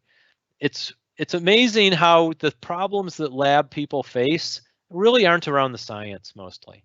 It's about the stuff that's run in a lab. It's about the soft skills. And maybe you'll consider coming to the ALMA annual conference and networking with a bunch of other people who share that background. Next, please. And with that, I thank you for your time and your attention today. It was a pleasure to participate in ELAP, and I would be very happy to take some questions. Great. Thank you so much, Scott. We appreciate that. We have a question right here. And really fast before we get to it, I'm going to have put the slide back up with how to put questions in the Q&A box, probably for the last time today, but you never know. Maybe I'll have them throw it up one more time. We'll see. But just a quick reminder how to input your questions to make sure we can get them to the presenters for you. And with that, our first question, it says, I have commonly worked in laboratories and noticed that the trust is broken between a supervisor and an analyst when the supervisor points out an error on a data sheet. The analyst will state it's human error and assume that the supervisor is being nitpicky. How can a supervisor make the analyst realize that it's not being nitpicky, but it's accountability? That's a great question. I've seen that happen too. And, you know, it's sad that something as big as trust can be broken by such a necessary process. My advice to lab managers in this situation is to start by asking a question rather than by making a statement. So you could point at the lab sheet and say, that's wrong. But maybe you could point at the lab sheet and say, what went right today? What went wrong today? What did you struggle with? Do you think everything went perfect?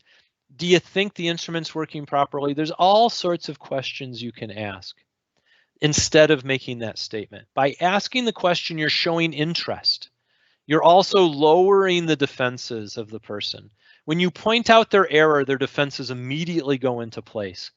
And when you make this statement, or they make the statement that it's human error, now they're taking full blame and responsibility without any investigation. Maybe it's human error, maybe it's not. But start by asking questions. Also, when we're in a situation like this, we can provide hard feedback. We can provide critical feedback, but we have to support the person. We need to make sure that we're reinforcing the relationship and that what we're really investigating is the outcome that's on that page. We are not investigating the attributes, the quality, the competency of the individual. If we do it 100 times, now we've got competency and we've got all sorts of other problems that can go into a performance management process. But for that time that we're talking about right now, let's support the individual. Let's make sure they're okay. Let's make sure we reinforce the relationship. And now let's give them constructive feedback. Let's tell them not only that the answer is wrong, but how they can do it better. What process would have enabled them to deliver the expected output? And let's teach them. So feedback is a gift. Any idiot can criticize. But feedback requires you to care about the individual and provide help to them, as well as make sure the lab puts out the right answer. I hope I answered that question. If not, let's get it in the Slack.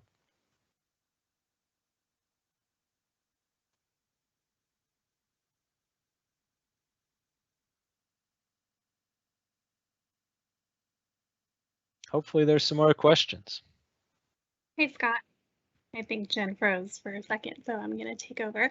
What is one thing that we can do today in our labs to embrace the concepts you talked about today? One thing you could do. Perhaps the most important thing you could do first is look critically at your lab. Go do an out-of-body experience. Go out of yourself, look at your lab through objective eyes and say, what is one thing that we would benefit from that we don't have? And then can you find a partner? Can you explore your network? Can you borrow your boss's network? Can you do Google searching? Can you talk to your friends and neighbors? Can you find somebody who has the skills and knowledge that can fill that gap? I love that. That's great. Let's see if we have any other questions.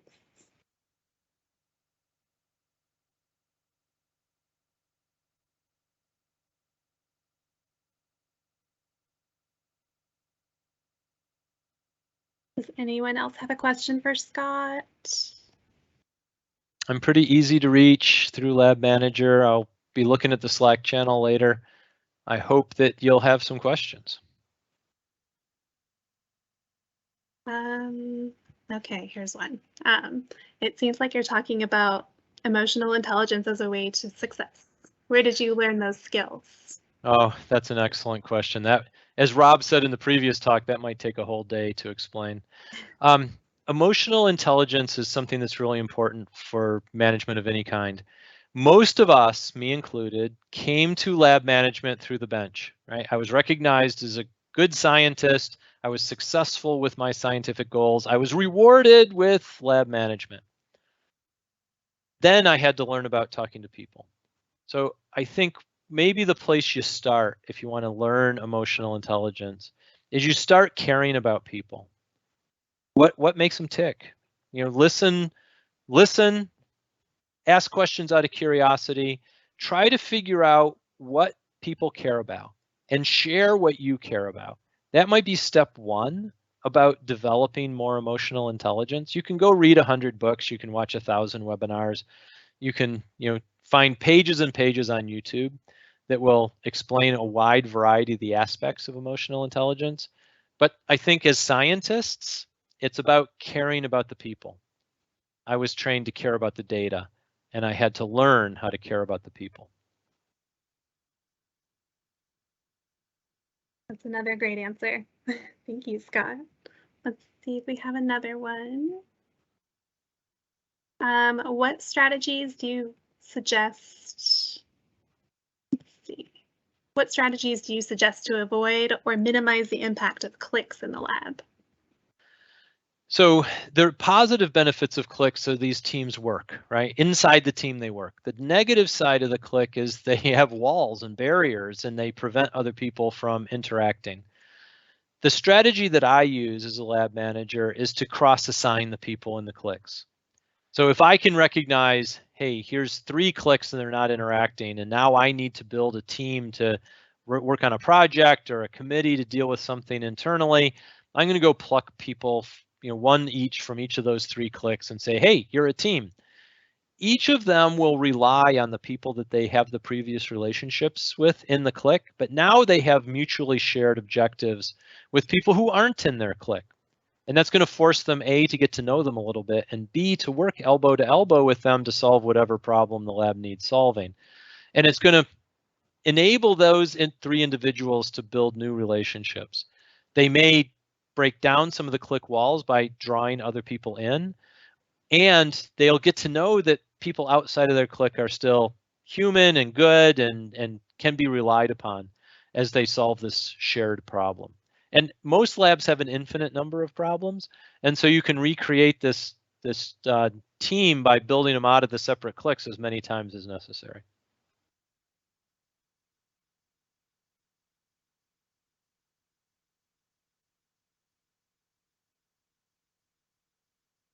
Thank you so much. We'll give people another few, we have a couple more minutes. So if anyone has any additional questions, we're happy to answer them. See some people typing, so I'll give them just a minute to finish those up. Good. What feedback do you have for people whose supervisors are not seeing the clicks because the supervisors are closer to the people involved in the click? Coaching up is always an interesting question. At our Lab Manager Leadership Summit earlier this month, one of the key questions that Bryn brought up was, how do we do reverse mentoring? And reverse mentoring or coaching up is tricky. But let's start with, we're all humans. We have way more in common than we do difference based on our role. And so a lot of the same advice pertains. Let's get to know them. Let's use positive communication. Let's ask questions. Let's listen to answers. We can also lead with questions. Hey, Mrs. Supervisor, are you seeing this? What do you think of this? We can ask intelligent questions and listen for answers. Those answers may give us an opportunity to make some statements that follow up the question. But please remember that the supervisors and the bosses are people too. And if we treat them as people instead of treating them as bosses, it all gets easier. Great. And then we have a question that came in on Slack. Is there a key statement you make at the beginning of a partnership to set the stage? The key statement that I make is something along the lines of, we see our need, we see your skill or expertise. Do you want to share, cooperate, and partner with us for mutual benefit to address this problem? And I'm a very direct human being. So I want to be direct, and I'm not interested in a bunch of dancing. I want to be direct. I want to set the stage, and I want to be positive in my communication. And as another question says that the lab manager need to walk around and interact. They need that type of management is needed where they walk around. Management by walking around is an important tool in the manager's toolbox. It's amazing the benefit you can have by getting out of your office and interacting with people in the lab. When they come to your office, they're coming to your territory. You feel comfortable there, but they don't. You go into the lab, you're in their territory. They feel more comfortable. You can also ask any number of questions and listen with curiosity. And maybe the best thing you can do in management by walking around is make decisions. If they point out, hey, this thing's a problem, or this is a struggle, or how do I do this? Dive in, find solutions for them in the moment, and that will encourage them to interact with you more while you're walking through the lab. Great, and I'll give people another second to type in a question. We did have one request to have Scott's contact information put back up. So Leanne, if you don't mind just popping that contact slide back up, that would be great. And I'd be happy to hear from you. And like I mentioned, Scott is also available on Slack. So if you have questions for him later, I'm sure he'd be happy to engage with you there as well. Yes. All right, it looks like that might be all of our questions. So thank you, Scott. We're a little ahead of schedule, but I think that works out great. And then I'd like to go ahead and move on to our next spot on the agenda. Michael Gruenbaum and Murphy Altanel are here to share with us about protecting our laboratories from cybersecurity threats. Michael specializes in working with utilities to develop data acquisition plans informed by cybersecurity. He has conducted more than 75 cybersecurity risk and resilience assessments with water utilities and is helping utilities to address cybersecurity vulnerabilities and improve cybersecurity posture. Please welcome Michael and Murphy. Thank you very much for the introduction, and thank you very much for having us here at the conference today. Really happy to be here. My colleague Murphy and I are very excited to talk to you about a day in the life of a lab technician, discuss how cybersecurity really is for everyone. So thank you very much. Go to the next slide, please. So my name is Michael Gruenbaum. I'm located in Orange County, right here in Southern California. I'm a control systems engineer with a little over 10 years experience, both in oil and gas and water, wastewater. I spent the first 5 years in oil and gas, and I spent the last 5 or 6 years in water and wastewater, really focusing on SCADA master plans and integrating cybersecurity into our SCADA master plans. developed several SCADA master plans in California, Arizona, and Oregon. We like to work with our clients not just on developing the SCADA master plans, but implementing the SCADA master plans. Cybersecurity is a key component that's interwoven throughout the SCADA master plans. Here at West Yost, I've worked along with Murphy and a few others on our team. We've partnered together with AWWA as an advisor on cybersecurity. We've helped them to develop various cybersecurity tools for the water sector. This started several years ago developing their cybersecurity tool and guidance. Since then, we've worked with them to develop a couple different iterations of that tool and some revisions to that tool. We've also subsequently worked with them specifically on a small system cybersecurity tool, applying their full-size cybersecurity tool to small systems. Small systems really are those serving populations of 50,000 or less. And we've subsequently rolled out training to all 50 states on how to use and apply the small systems tool to the small systems. I'm joined today by my colleague Murphy. Murphy, would you mind giving a quick introduction, please? All right, thanks, Michael. Hey, so my name is Murphy Altanel. I'm out of Portland, Oregon. My career in water started off in sample collections for a laboratory, which is a formal way of saying I got some hands-on experience with sewage composite samples. From there, I graduated to an organic chemist and got to learn about how drinking water is tested and regulated. And after that, I got interested in the programming and configuration for many of the types of facilities I had worked on. And I eventually made the choice to join West Yost.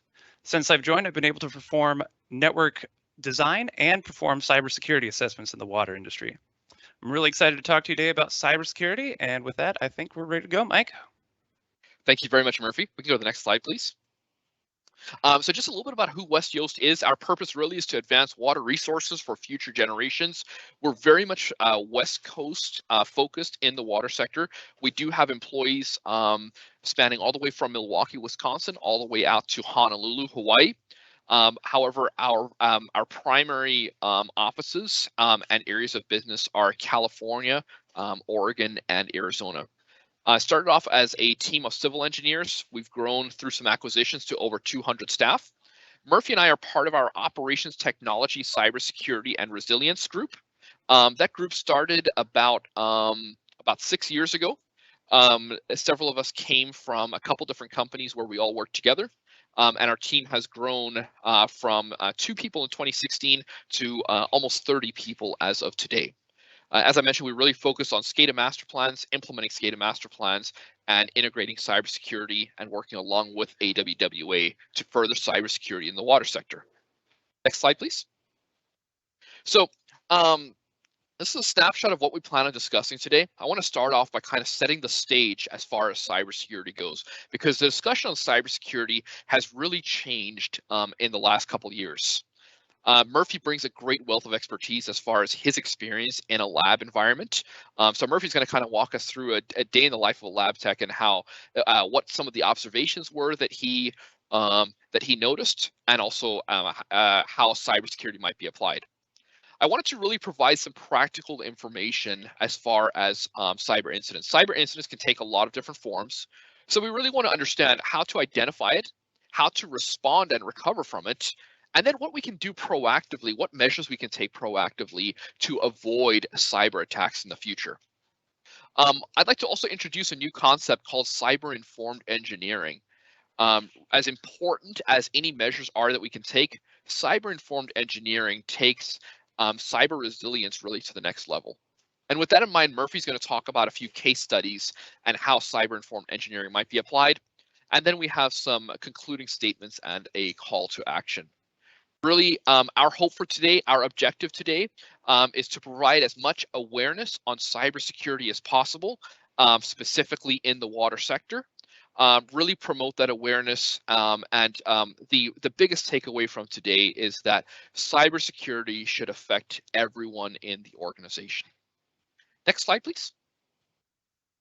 So the modern geopolitical cyber landscape, the cyber landscape in the last couple of years has changed significantly, and this has come about due to several different factors.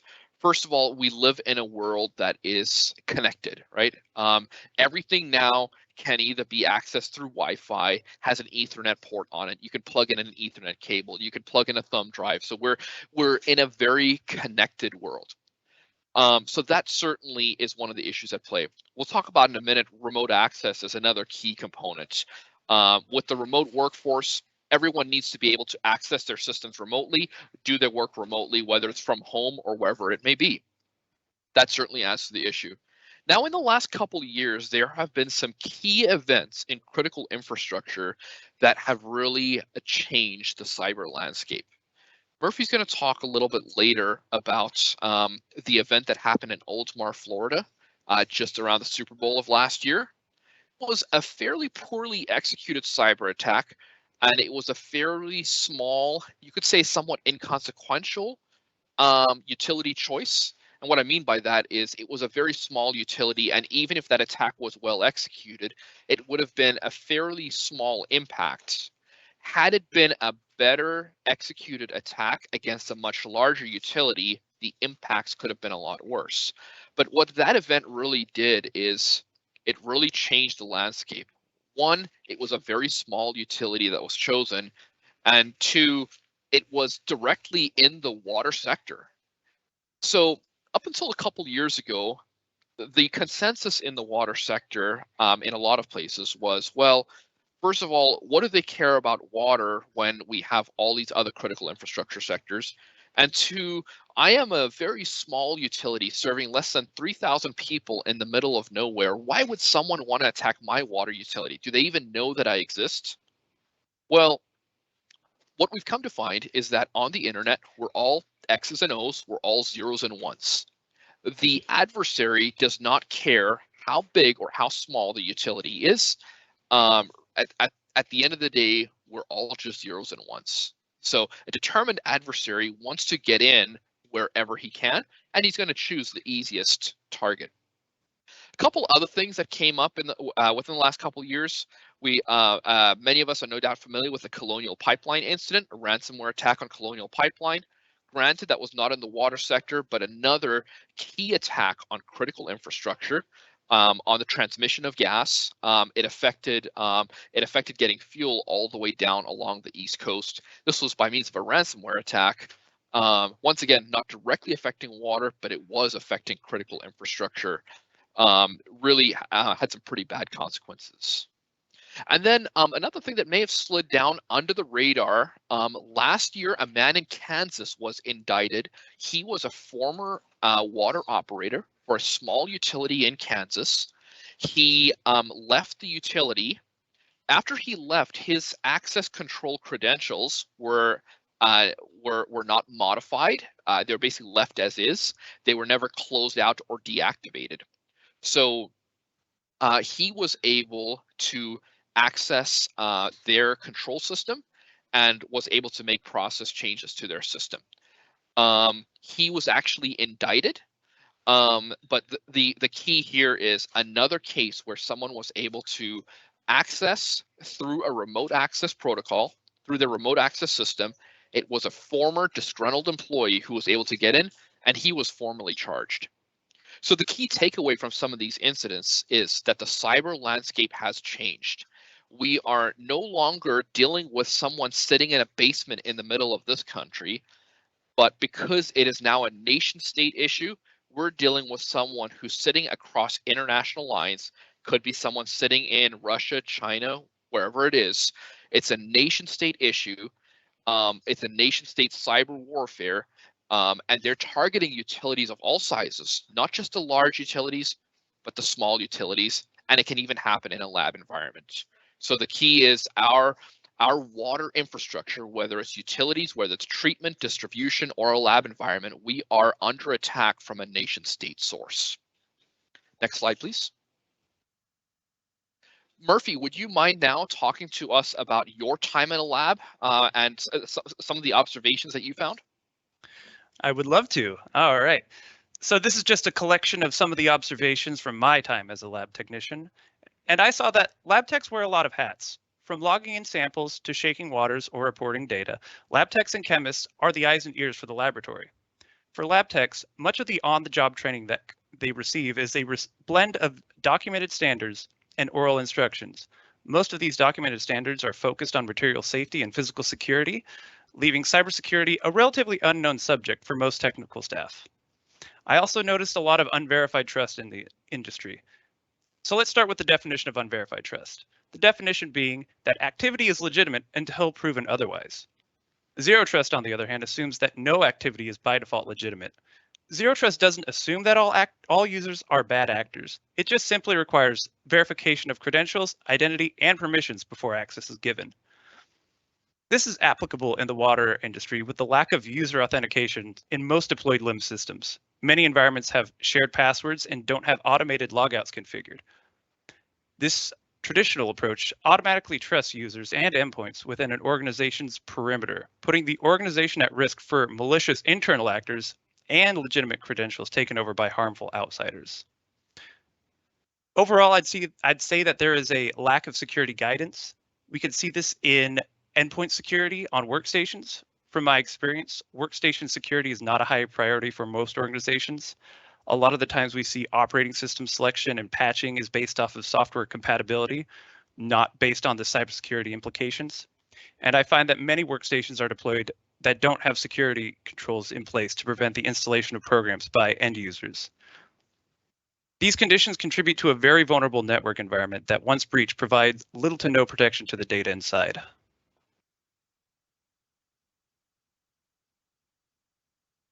And then the next threat is going to be the internal threat.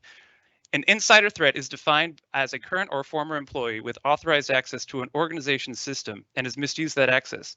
Threats can also result from employees' carelessness or policy violations that allow the system access to a malicious actor. To combat the consequences of internal threats, it's vital that organizations understand normal employee baseline behaviors and ensure that employees understand how they may be used as a conduit for malicious actors. Next, Mike will talk to us about remote access. Thank you very much, Murphy. I greatly appreciate that point about the internal threats, because it's been said that our employees are our greatest asset. We could never do anything without them, but they're also our greatest liability. So it's very important that we train them, specifically when it comes to remote access, which will take us to our next slide. So remote access, even before the pandemic, our systems were all connected remotely. So everyone requires remote access to do a lot of different things. It provided a lot of convenience before COVID, but with the pandemic, what was before a convenience now became a necessity. And while remote access is so important and we're so grateful for it because it provides a lot of convenience, it does have some drawbacks, not least of which is our organizations spend a considerable investment in shoring up that physical security, securing that perimeter, trying to keep those unwanted adversaries outside of our organization. So when we now access the system remotely, which is very necessary, it could be easy for an employee to unknowingly leave the quote unquote back door open. And this basically circumvents any physical security efforts that we may have put in place. So while someone may ordinarily not be able to get into our organization in a physical sense, now through remote access, if not implemented correctly and used correctly, this back door can be left open. There's a lot of different solutions out there for remote access, and the intent of this presentation is not to say this is a good solution, this is a bad solution. Rather, take a more objective look at it, do it in coordination with your IT group, and make sure that the remote access solution that's chosen is one that is secure. Something that's very common when it comes to remote access is multi-factor authentication, or sometimes called two-factor authentication. This relies on the premise of it's something you know and it's something you have. An example of this is when you log into your bank. You know your password to log into your banking app, but then you have something else to verify your identity. They may send you a text message. They may use a third-party token app, give you a token that you then have to enter back into the app to authenticate through two means, multi-factor authentication. This same approach can be deployed on any system. It can even be deployed in your system at home for as low as $5 per month per user. So it's something that can be implemented pretty cost efficiently and provides a significant increase in security and really helps to close that back door to your organization. So remote access, very important, a great convenience, has become a great necessity, but it needs to be done securely. Next slide, please. So we want to go through a few questions. The first of which is how to identify an attack. Murphy talked earlier about understanding what baseline traffic looks like. So an IT department can look at standard traffic on the network and can identify, based on the users who are using the network and the time of day, this is a pattern of traffic that I expect to see on the network. And if you establish that as a baseline, you can now say, okay, so here is this baseline that I have. This is what I'm expecting, but I saw this traffic, which is not what I would expect to see. So for example, you would expect to see a relatively low amount of traffic at 2 o'clock in the morning. If I suddenly saw an inrush of traffic, if I suddenly saw a spike in usage on your processor at 2 a.m. in the morning, you might be able to alarm off of that because that is an anomaly condition, something that you would not expect. Murphy's going to talk later about this incident in Oldsmar, but basically what happened is someone was able to leverage remote access into their water treatment system and was able to change the dosing set point. Fortunately, there was an operator on duty, and he was very alert. He actually saw the mouse moving, and he saw the set point changing. So fortunately, this operator was very alert, and he was proactive, and he was looking out for something like this. However, this was a fairly poorly executed attack. If it was a more well thought out attack, properly executed, this might not have been realized until after the damage was done. So just recognize that we want to be alert. We want to look for things that are anomalies or not expected, but realize that we may not be able to identify something until after the damage is done.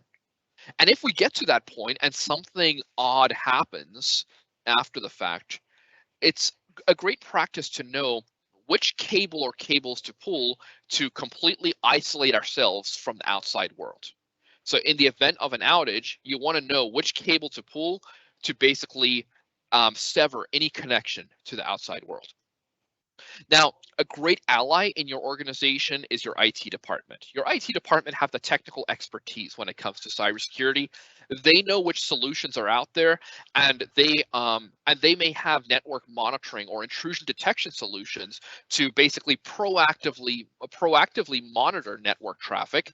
They can set up alarms on that traffic, and they can even notify you of suspicious activity. So your IT department is a great ally in helping to identify a cyber attack. As we go to the next slide, we'll look at another component, how to respond or recover. And if you look at the graphic on the right, it starts at 12 o'clock and works its way around clockwise. Basically, it starts with identifying the incidents, then protecting your systems, then detecting what happened, then responding to the event, and finally, once the issue has been resolved, then recovering your systems once it's safe to do so. This is a fairly popular framework in the IT space, and it can be summarized by the steps listed on the left side.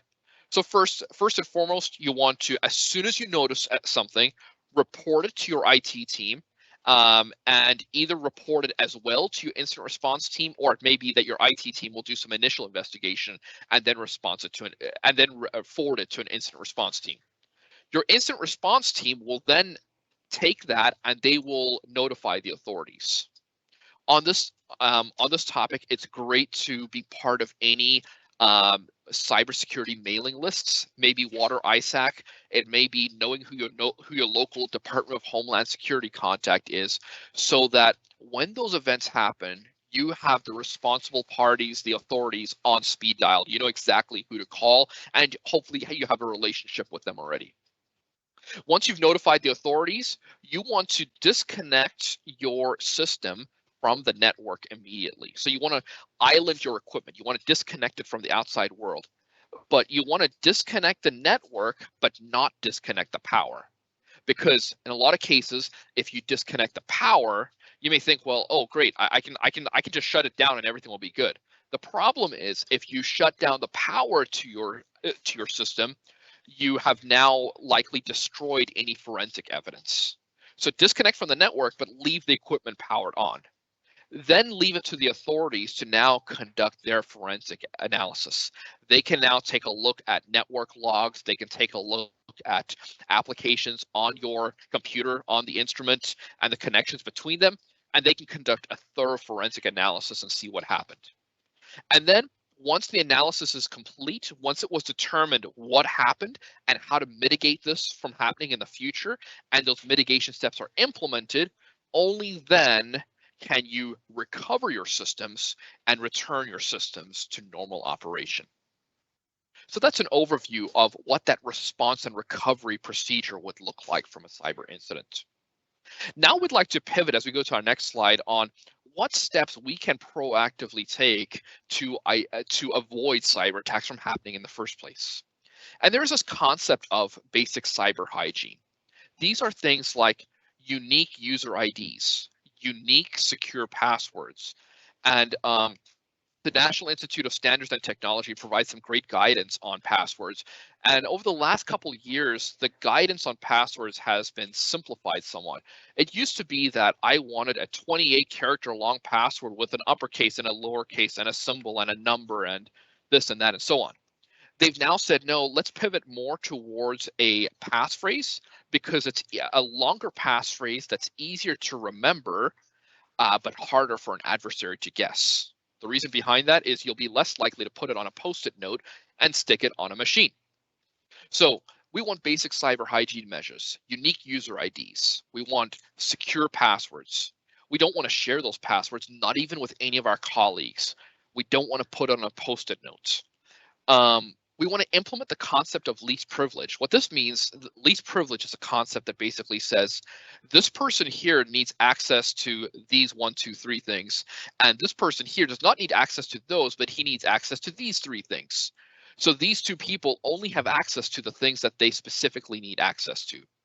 The whole idea is that not everyone is has an admin role where they have all the keys to the kingdom. Everyone has access only to the things that they absolutely need access to. And then finally, implement multi-factor authentication, like we talked about earlier. Just like when you log into your bank, you have a password that you know, and you have a token that you have. It's 2 factors of authentication. You can do the same thing for remote access. Remember, no matter how simple the system is, multi-factor authentication can be implemented pretty quickly, pretty efficiently, and pretty cost effectively. Very important as well is physical security. You want to secure that perimeter. You want to keep the adversary out from a physical perspective. Another key component is implementing encryption. So if you have traffic going over a network, you can turn on encryption at each end of that cable so that if an adversary is able to access that data traveling through that cable, or even put a device on that cable to sniff that traffic, if it's encrypted, he won't be able to do anything with it. He won't be able to sniff or decode that traffic. Another very important component is take regular backups and store them securely. A lot of utilities in the water sector will take backups once a night, once every week, or maybe even more than once during a shift. And then as those backups are taken, they are stored securely. They may be stored in more than one location, and one of those locations is off sites. So take backups, store them securely, and periodically test the recovery of those backup processes. You may try and take that backup, build up a new machine off of that backup, and make sure that if an adversary gets in and destroys your system, you still know how to relatively quickly recreate that machine from a backup so that you haven't lost any data. And then finally, work with your IT group to monitor network traffic. They can look for, as an example, they can look for traffic that occurred at a time of day that they would not expect, or a different kind of traffic that's anomalous from the baseline, or maybe someone who tried to access your system remotely. Maybe he tried to enter 5 different usernames and passwords. That would be some anomalous data that would look suspicious. You could monitor that. You could work with your IT group to have them monitor that. And that would proactively help to avoid cyber attacks.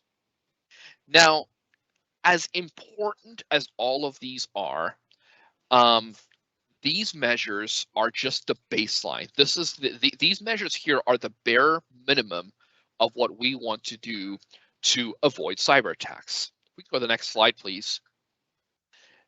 Not intended to downplay the importance of cyber hygiene is the statement here, where Michael Asante, he was a co-originator for this methodology we're going to talk about shortly.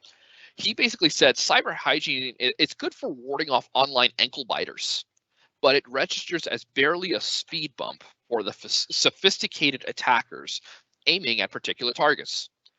To put this in context, in the Oldsmar event, those cyber hygiene measures probably would have been sufficient to avoid that attack on the Oldsmar treatment facility. However, if that attack was better executed or against a more sophisticated utility with a larger footprint and impact, those cyber hygiene measures may not have been enough. Basically, what it's saying is, in spite of our best efforts, a determined adversary will get in. It's not a matter of if they'll get into our system, it's a matter of when they'll get into our system. We have another quote here on the next slide. This was from General Michael Hanton. He said, "They're going to get in, just get over it." Once again, we operate under the model of assume breach. We assume our system will be breached. We assume they will get in. It's not a matter of if, it's a matter of when. So with that in mind, I mean, it's a fairly sombering note. What are we supposed to do with that? Do we just throw our hands up in the air and say, well, they're going to get in, so what can we do about it? Is there anything else we can do? I mean, we talked about all these cyber hygiene measures. Is that really a lost cause? Go to the next slide, please. This is really where this concept of cyber-informed engineering comes in. Michael Asante was which was the first quote we looked at earlier. He was one of the co-originators of this methodology. If we go to the next slide, please. Really what we can see is as times have progressed, our systems have become progressively more complex and have also become more connected. It used to be that that if you wanted to access a computer, you had to go into the lab and you could only do your work right there.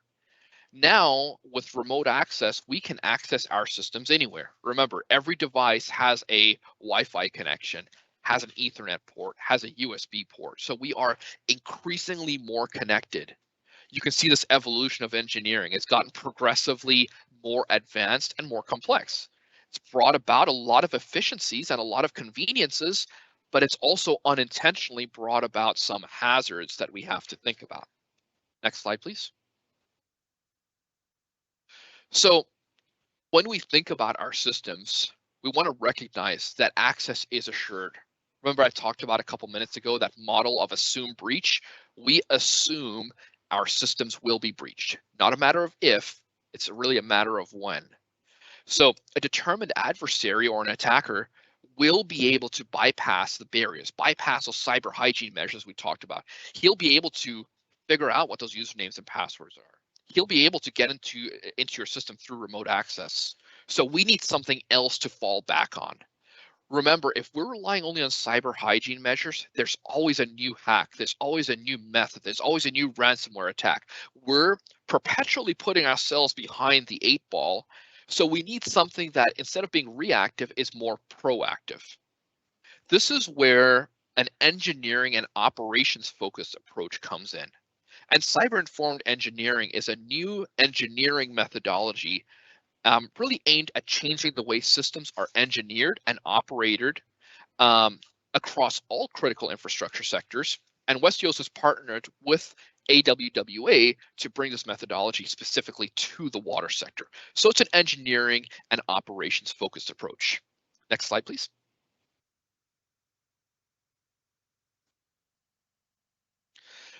So Amy Thomas said something really profound. She said, not every cyber problem requires a cyber solution. And that's very true. So So we've already addressed our cyber hygiene measures. Now let's take it a step further. Let's look outside of the cyber realm and look at more engineering focused approaches that can be more proactive. Next slide, please. So this brings into play cyber informed engineering. Basically what it is it's a methodology that allows us to engineer out cyber risk throughout a design lifecycle. And it really focuses on engineers, operators, and can focus on lab technicians as well. Really what we do is we think about our digital systems. We think about what a bad day might look like. What would a bad day look like? And then we think, okay, so what manual measures can I put in place? How can I engineer out those risks? And really what this does is this brings cybersecurity into the picture and really has a focus on functionality, keeping our systems functional, keeping them reliable, and ensuring safety of our staff. Next slide, please. So the cyber-informed engineering framework is a 4-stage approach that can be applied to any process or any sector. And what it starts with first is a consequence prioritization, basically understanding what can an adversary do through remote access from a cyber perspective. And then phase 2, understanding our system of systems analysis, understanding what would a bad day look like. So for you as a lab tech, what might a bad day look like? Maybe it is that connection between the instrument and the computer where you're processing data. What if someone were to take a device or remotely be able to get into your system and be able to sniff that data? What if they could take that data from the instrument and change or manipulate that data? Would that be a bad day? Or what if your supply chain, how those samples come in, was compromised? What if someone was able to alter the samples? What if someone was able to open up the lock on the samples that come in and somehow modify them? If that supply chain was compromised, that might be another bad day. What if someone got into one of your workstations and inserted a thumb drive with some ransomware on it? It's been said that a USB thumb drive is nothing more than a high latency network. These are some examples of what a bad day might look like. So we identify what they can do, what a bad day might look like, and then we get into consequence-based targeting. We basically say, okay, so we've identified what a bad day might look like. Now, what can we do to basically engineer out that vulnerability? And then we get to phase 4, mitigations and protections. We identify specific mitigations we can put in place. A lot of times these are analog or manual remedies to offset the cyber risk introduced by some of those bad days that we identified. So through this 4-phase approach, we can really improve the security and the resilience and cybersecurity posture in a lab environment. Next slide, please. So that provides a nice overview of cyber-informed engineering. Now I'd like to turn it over to Murphy, who's going to walk us through a couple case studies and how we might bring this engineering methodology to life. All right, thanks, Mike. So for my example of a bad day, I chose a network perimeter breach. I chose this particular example because hopefully many labs are aware of the dangers that USB and other portable media devices can present, but I'm not sure if everyone's aware that network connected devices can pose the same threat. In this scenario, we have a laboratory sitting on an air gap, segmenting it off from the enterprise network and the internet. And in this scenario, we also have an HPLC unit replaced with a unit found at an auction. This can be really any unverified source instead of a relied and verified vendor. And when this unit is added to the network, we see some strange activity on the local workstation. This could be anything from command prompts opening and closing to unprompted mouse movement. But in this scenario, the activity stops and returns to normal operation after a few minutes. Now, if our lab techs had some training, they might know if they should report this, but for this scenario, they don't have the training, and as a result, compliance data becomes compromised. So let's explore what could have been done to prevent this. Next slide. All right, so mitigations are actions and strategy that limit the impact of a threat. And so some of the mitigations that we could have implemented are policies and procedures, specifically for creating a development environment for testing new equipment before they're introduced to a working network. That way we limit the liability when introducing new equipment, risking the development environment versus the production working network. Some other ways we can mitigate out risk is through supply chain risk management. DHS and CISA have approved vendor lists for components used in the energy sector and a list of approved countries that it conducts business with. Another way we can defend ourselves is through network monitoring, but it is not enough to just monitor and log the network, but also review and document the abnormal traffic. All right, next slide. All right, so this is going to be our Oldsmar review. So as a high-level summary, on February 5th, 2021, we had a malicious actor compromising the remote access and increased the sodium hydroxide used in the treatment system to unsafe levels. So this attack compromised the remote access technology used in the control network. We can see kind of the effects of the remote work scenarios imposed by COVID-19 and the limited IT resources, and how it can lead to the development and deployment of insecure remote access solutions. On top of that, the attack did take advantage of surge support staff that were diverted to Tampa Bay for the Super Bowl that was scheduled later on that week. Oldsmar itself represents a small water facility supporting a portion of the greater Tampa Bay area. And these conditions really left Oldsmar as a vulnerable target with low consequences during a very busy week. And like Michael was talking about earlier, this attack was not a coordinated assault that is expected from nation-state actors. Instead, a single set point was changed in the treatment system. And as we talked about earlier, this initial intrusion was detected thanks to the diligent work of an operator who noticed the mouse movements and acted. However, there were multiple systems in place that would have alerted operations staff even if this intrusion was not detected. And while ultimately this attack wasn't successful, it does serve as a wake-up call for what could have happened if a more sophisticated attack took place. All right, and back to you, Mike. Thank you very much, Murphy, for those case studies. Really appreciate this. Very, very informative. We can go to the next slide, please. This is really intended as a call to action. So when you think about it in our organization, who is responsible for cybersecurity? And the traditional school of thought may be, well, the IT people in my organization, they're really the ones that have the technical expertise. They're the ones that attend the seminars. They're the ones who get all of the email blasts on cybersecurity. They're the ones who know all the technical solutions. So, and while that is true, they have a ton of technical expertise and they are a great alliance. Everyone across any organization has a key role in cybersecurity. Everyone has some share of the responsibility. So this starts with IT staff. It goes, it extends to all the lab technicians. It extends to the leadership team, to the supervisors, to the managers, all the way up to executive management within the organization. And it's very important that from the top of the organization down, the organizations prioritize cybersecurity and make an investment in cybersecurity, and that the executive team provides the backing that the rest of the organization needs to really prioritize cybersecurity. So it's very important. Everyone in the organization has a role in cybersecurity. Several cybersecurity frameworks, including AWWA through their AWWA tool, recommend a cybersecurity awareness training program. We've been working with a lot of utilities to prioritize development of cybersecurity awareness training. And what AWWA recommends is a two-phased approach. One is a general cybersecurity awareness training program that can be rolled out to the entire organization.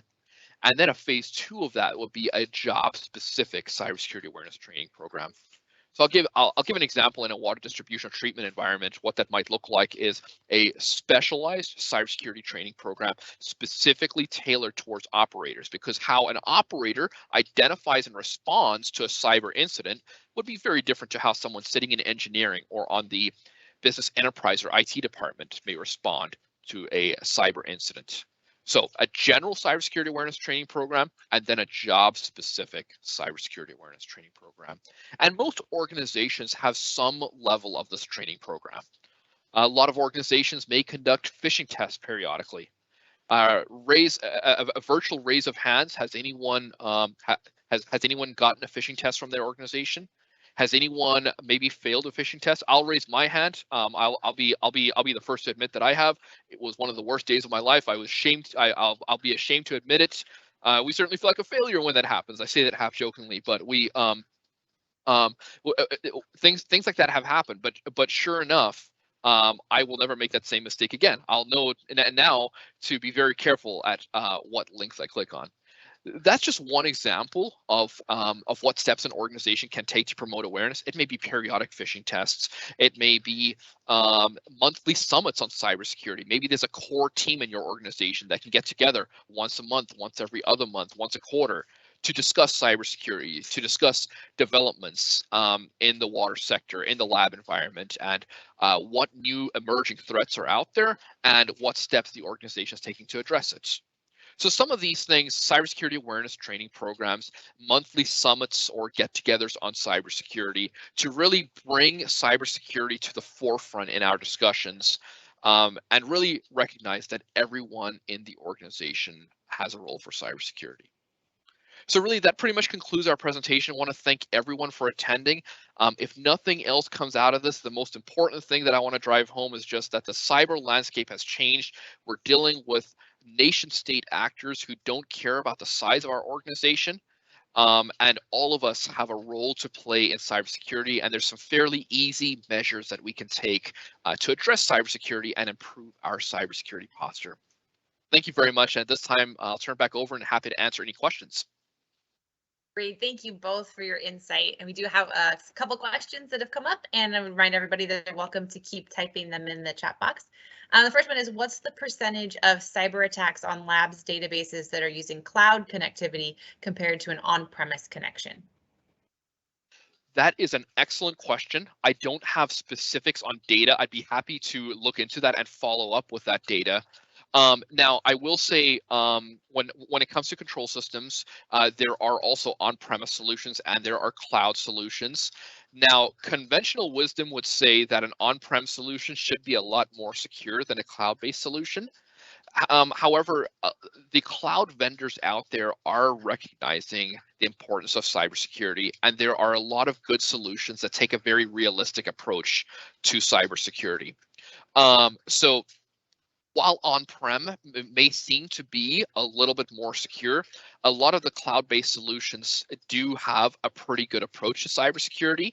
That being said, if you're thinking of deploying a cloud-based solution, work in close coordination with a cybersecurity consultant or even your own internal IT staff to get their input, and really they can ask the technical probing questions of the vendor to make sure that they have a secure network architecture and to make sure that they have proper cybersecurity controls in place.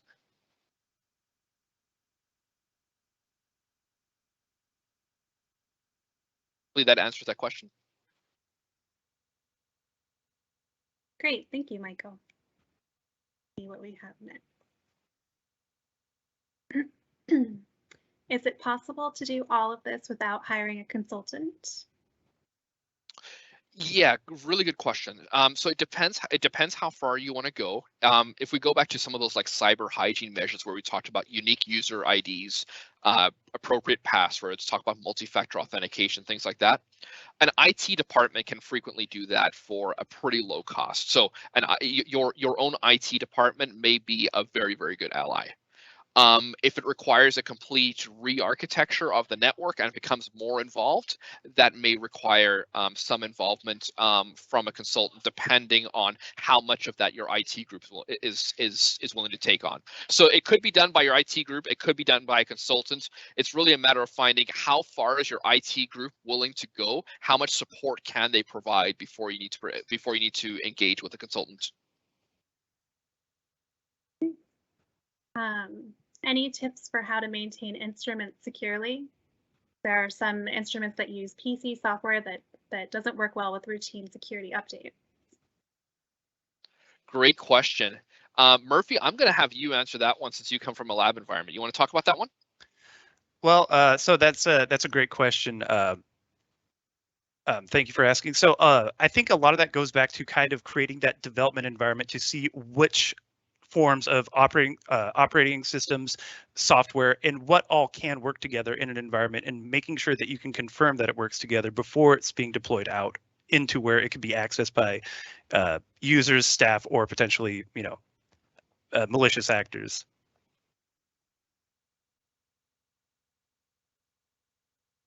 Thank you. What is SOC 2 Type 2 mean in cybersecurity? That is a great question. I was just looking that up myself. So I would have to get back to you with an answer on that one. Okay.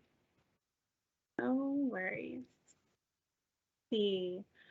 What are some signs that I may have been hacked?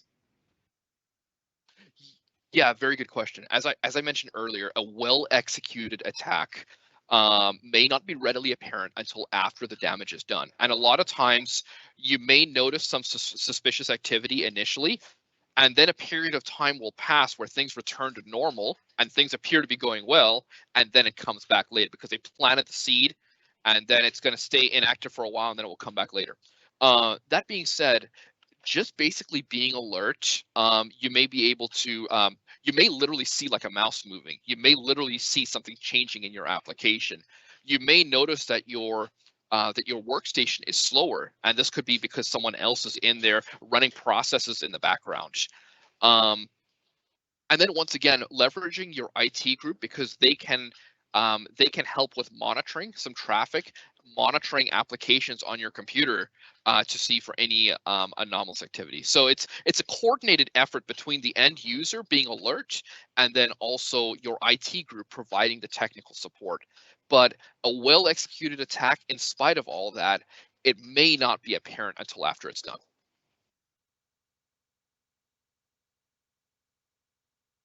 Gotcha. Thank you. Can you give any tips about what to look for when bringing in a new LIMS system? Great question, Murphy. Do you have any input you want to share on that? So I haven't worked with specifically choosing speccing out a new LIMS system for a laboratory environment, but Michael and I have worked with many clients working on bringing in a new. It's called a SCADA system, which is it's very similar to a LIMS system, but it functions for an entire automated industrial control system for a laboratory.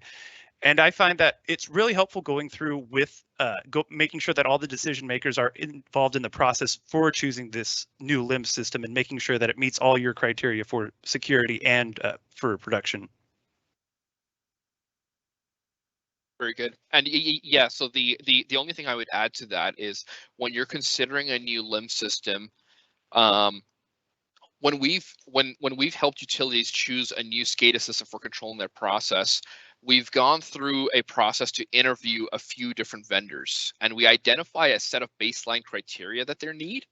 And a key component of that is cybersecurity. How do they identify vulnerability? How do they address the vulnerabilities? What patching scheme do they do they recommend, and so on? So, my key recommendation would be not just settling for the first vendor, but maybe identifying what your baseline criteria is for cybersecurity, getting some engagement from IT or a cybersecurity consultant to help identify that cybersecurity criteria, and then seeing how the different vendors at play are able to address those concerns. And then someone asked, what are your thoughts on individuals using password managers at work, like LastPass? Yeah, so that's a really good question. We do see that used quite a bit. And those can be very good if they are deployed appropriately. So the concept behind it is, instead of having to remember 200 different passwords, I only have to have one good password. I can log into my password manager, and then it remembers all the passwords for me. As long as you have a well-chosen password that aligns with the National Institute of Standards and Technology's password guidance, that can be a very good approach. Because now, instead of having to remember a lot of different passwords, you only have to remember one. The key is just that if they are able to get your password, they can now get all of your other passwords. So just make sure, if you do that, that you have a very good secure password. Great. And I think we have time for one last question. I think it's a good wrap up. Are there any actionable items I can do in my lab based on your talk today? Great question. Great question. First and foremost, I would say reach out to any IT support you have within your organization. Make sure you have them on speed dial. They may have contacts with any security agencies like FBI, DHS, Water, ISAC, whatever the case may be. So work on those people connections first, and then from there, start with the easy stuff. Start with implementing unique user IDs. Everyone has their own passwords. Don't post those passwords on the computers on Post-it notes. And then the next step from there can kind of be shoring up any remote access. If you're using remote access, look at how your IT group may be able to support implementing multi-factor authentication. As I mentioned, you can get so much increase in security just by deploying multi-factor authentication, and it can be done for as cheap as $5 per user per month. Well, great. Thank you so much to you both for such a great presentation. So full of helpful information for our laboratories. It was really, really great. At this time, I'm going to welcome my other half again, Catlin Bloom, to take a quick look at tomorrow's agenda. Thank you, Jen. And thank you to all of our attendees and our presenters for the plethora of valuable information provided today. We have 2 more days of great presentations lined up, so we look forward to seeing you back tomorrow morning at 9 a.m. Just a reminder that there is a unique link for each day, so make sure to look for the correct day when you join us. Tomorrow's theme is Laboratory Ethics and Integrity, and we'll start the day off with a presentation about the importance of public trust, followed by presentations about laboratory fraud and cautionary tales from ELAP's enforcement unit. After the break, be sure to catch a valuable and sought-after ethics training by our very own ELAP Enforcement Supervisor, Alexandria Turner. And we'll close out the day with a very special presentation from one of our most famous speakers, Erica Chung, who will be telling her story as a whistleblower in the Theranos case. It's going to be another exciting day, so we'll see you tomorrow morning. Right, thank you everyone for joining us for day 2 of ELAPCon. As Kat mentioned, we're only halfway through the conference, so there's still a ton of more awesome content to come. And as she mentioned as well, there's a unique link for each day. So make sure you either, if you registered, it should come to your email inbox in the morning. If not, you should be able to find it on our conference webpage. And we look forward to seeing you all tomorrow at 9 a.m. Have a great afternoon.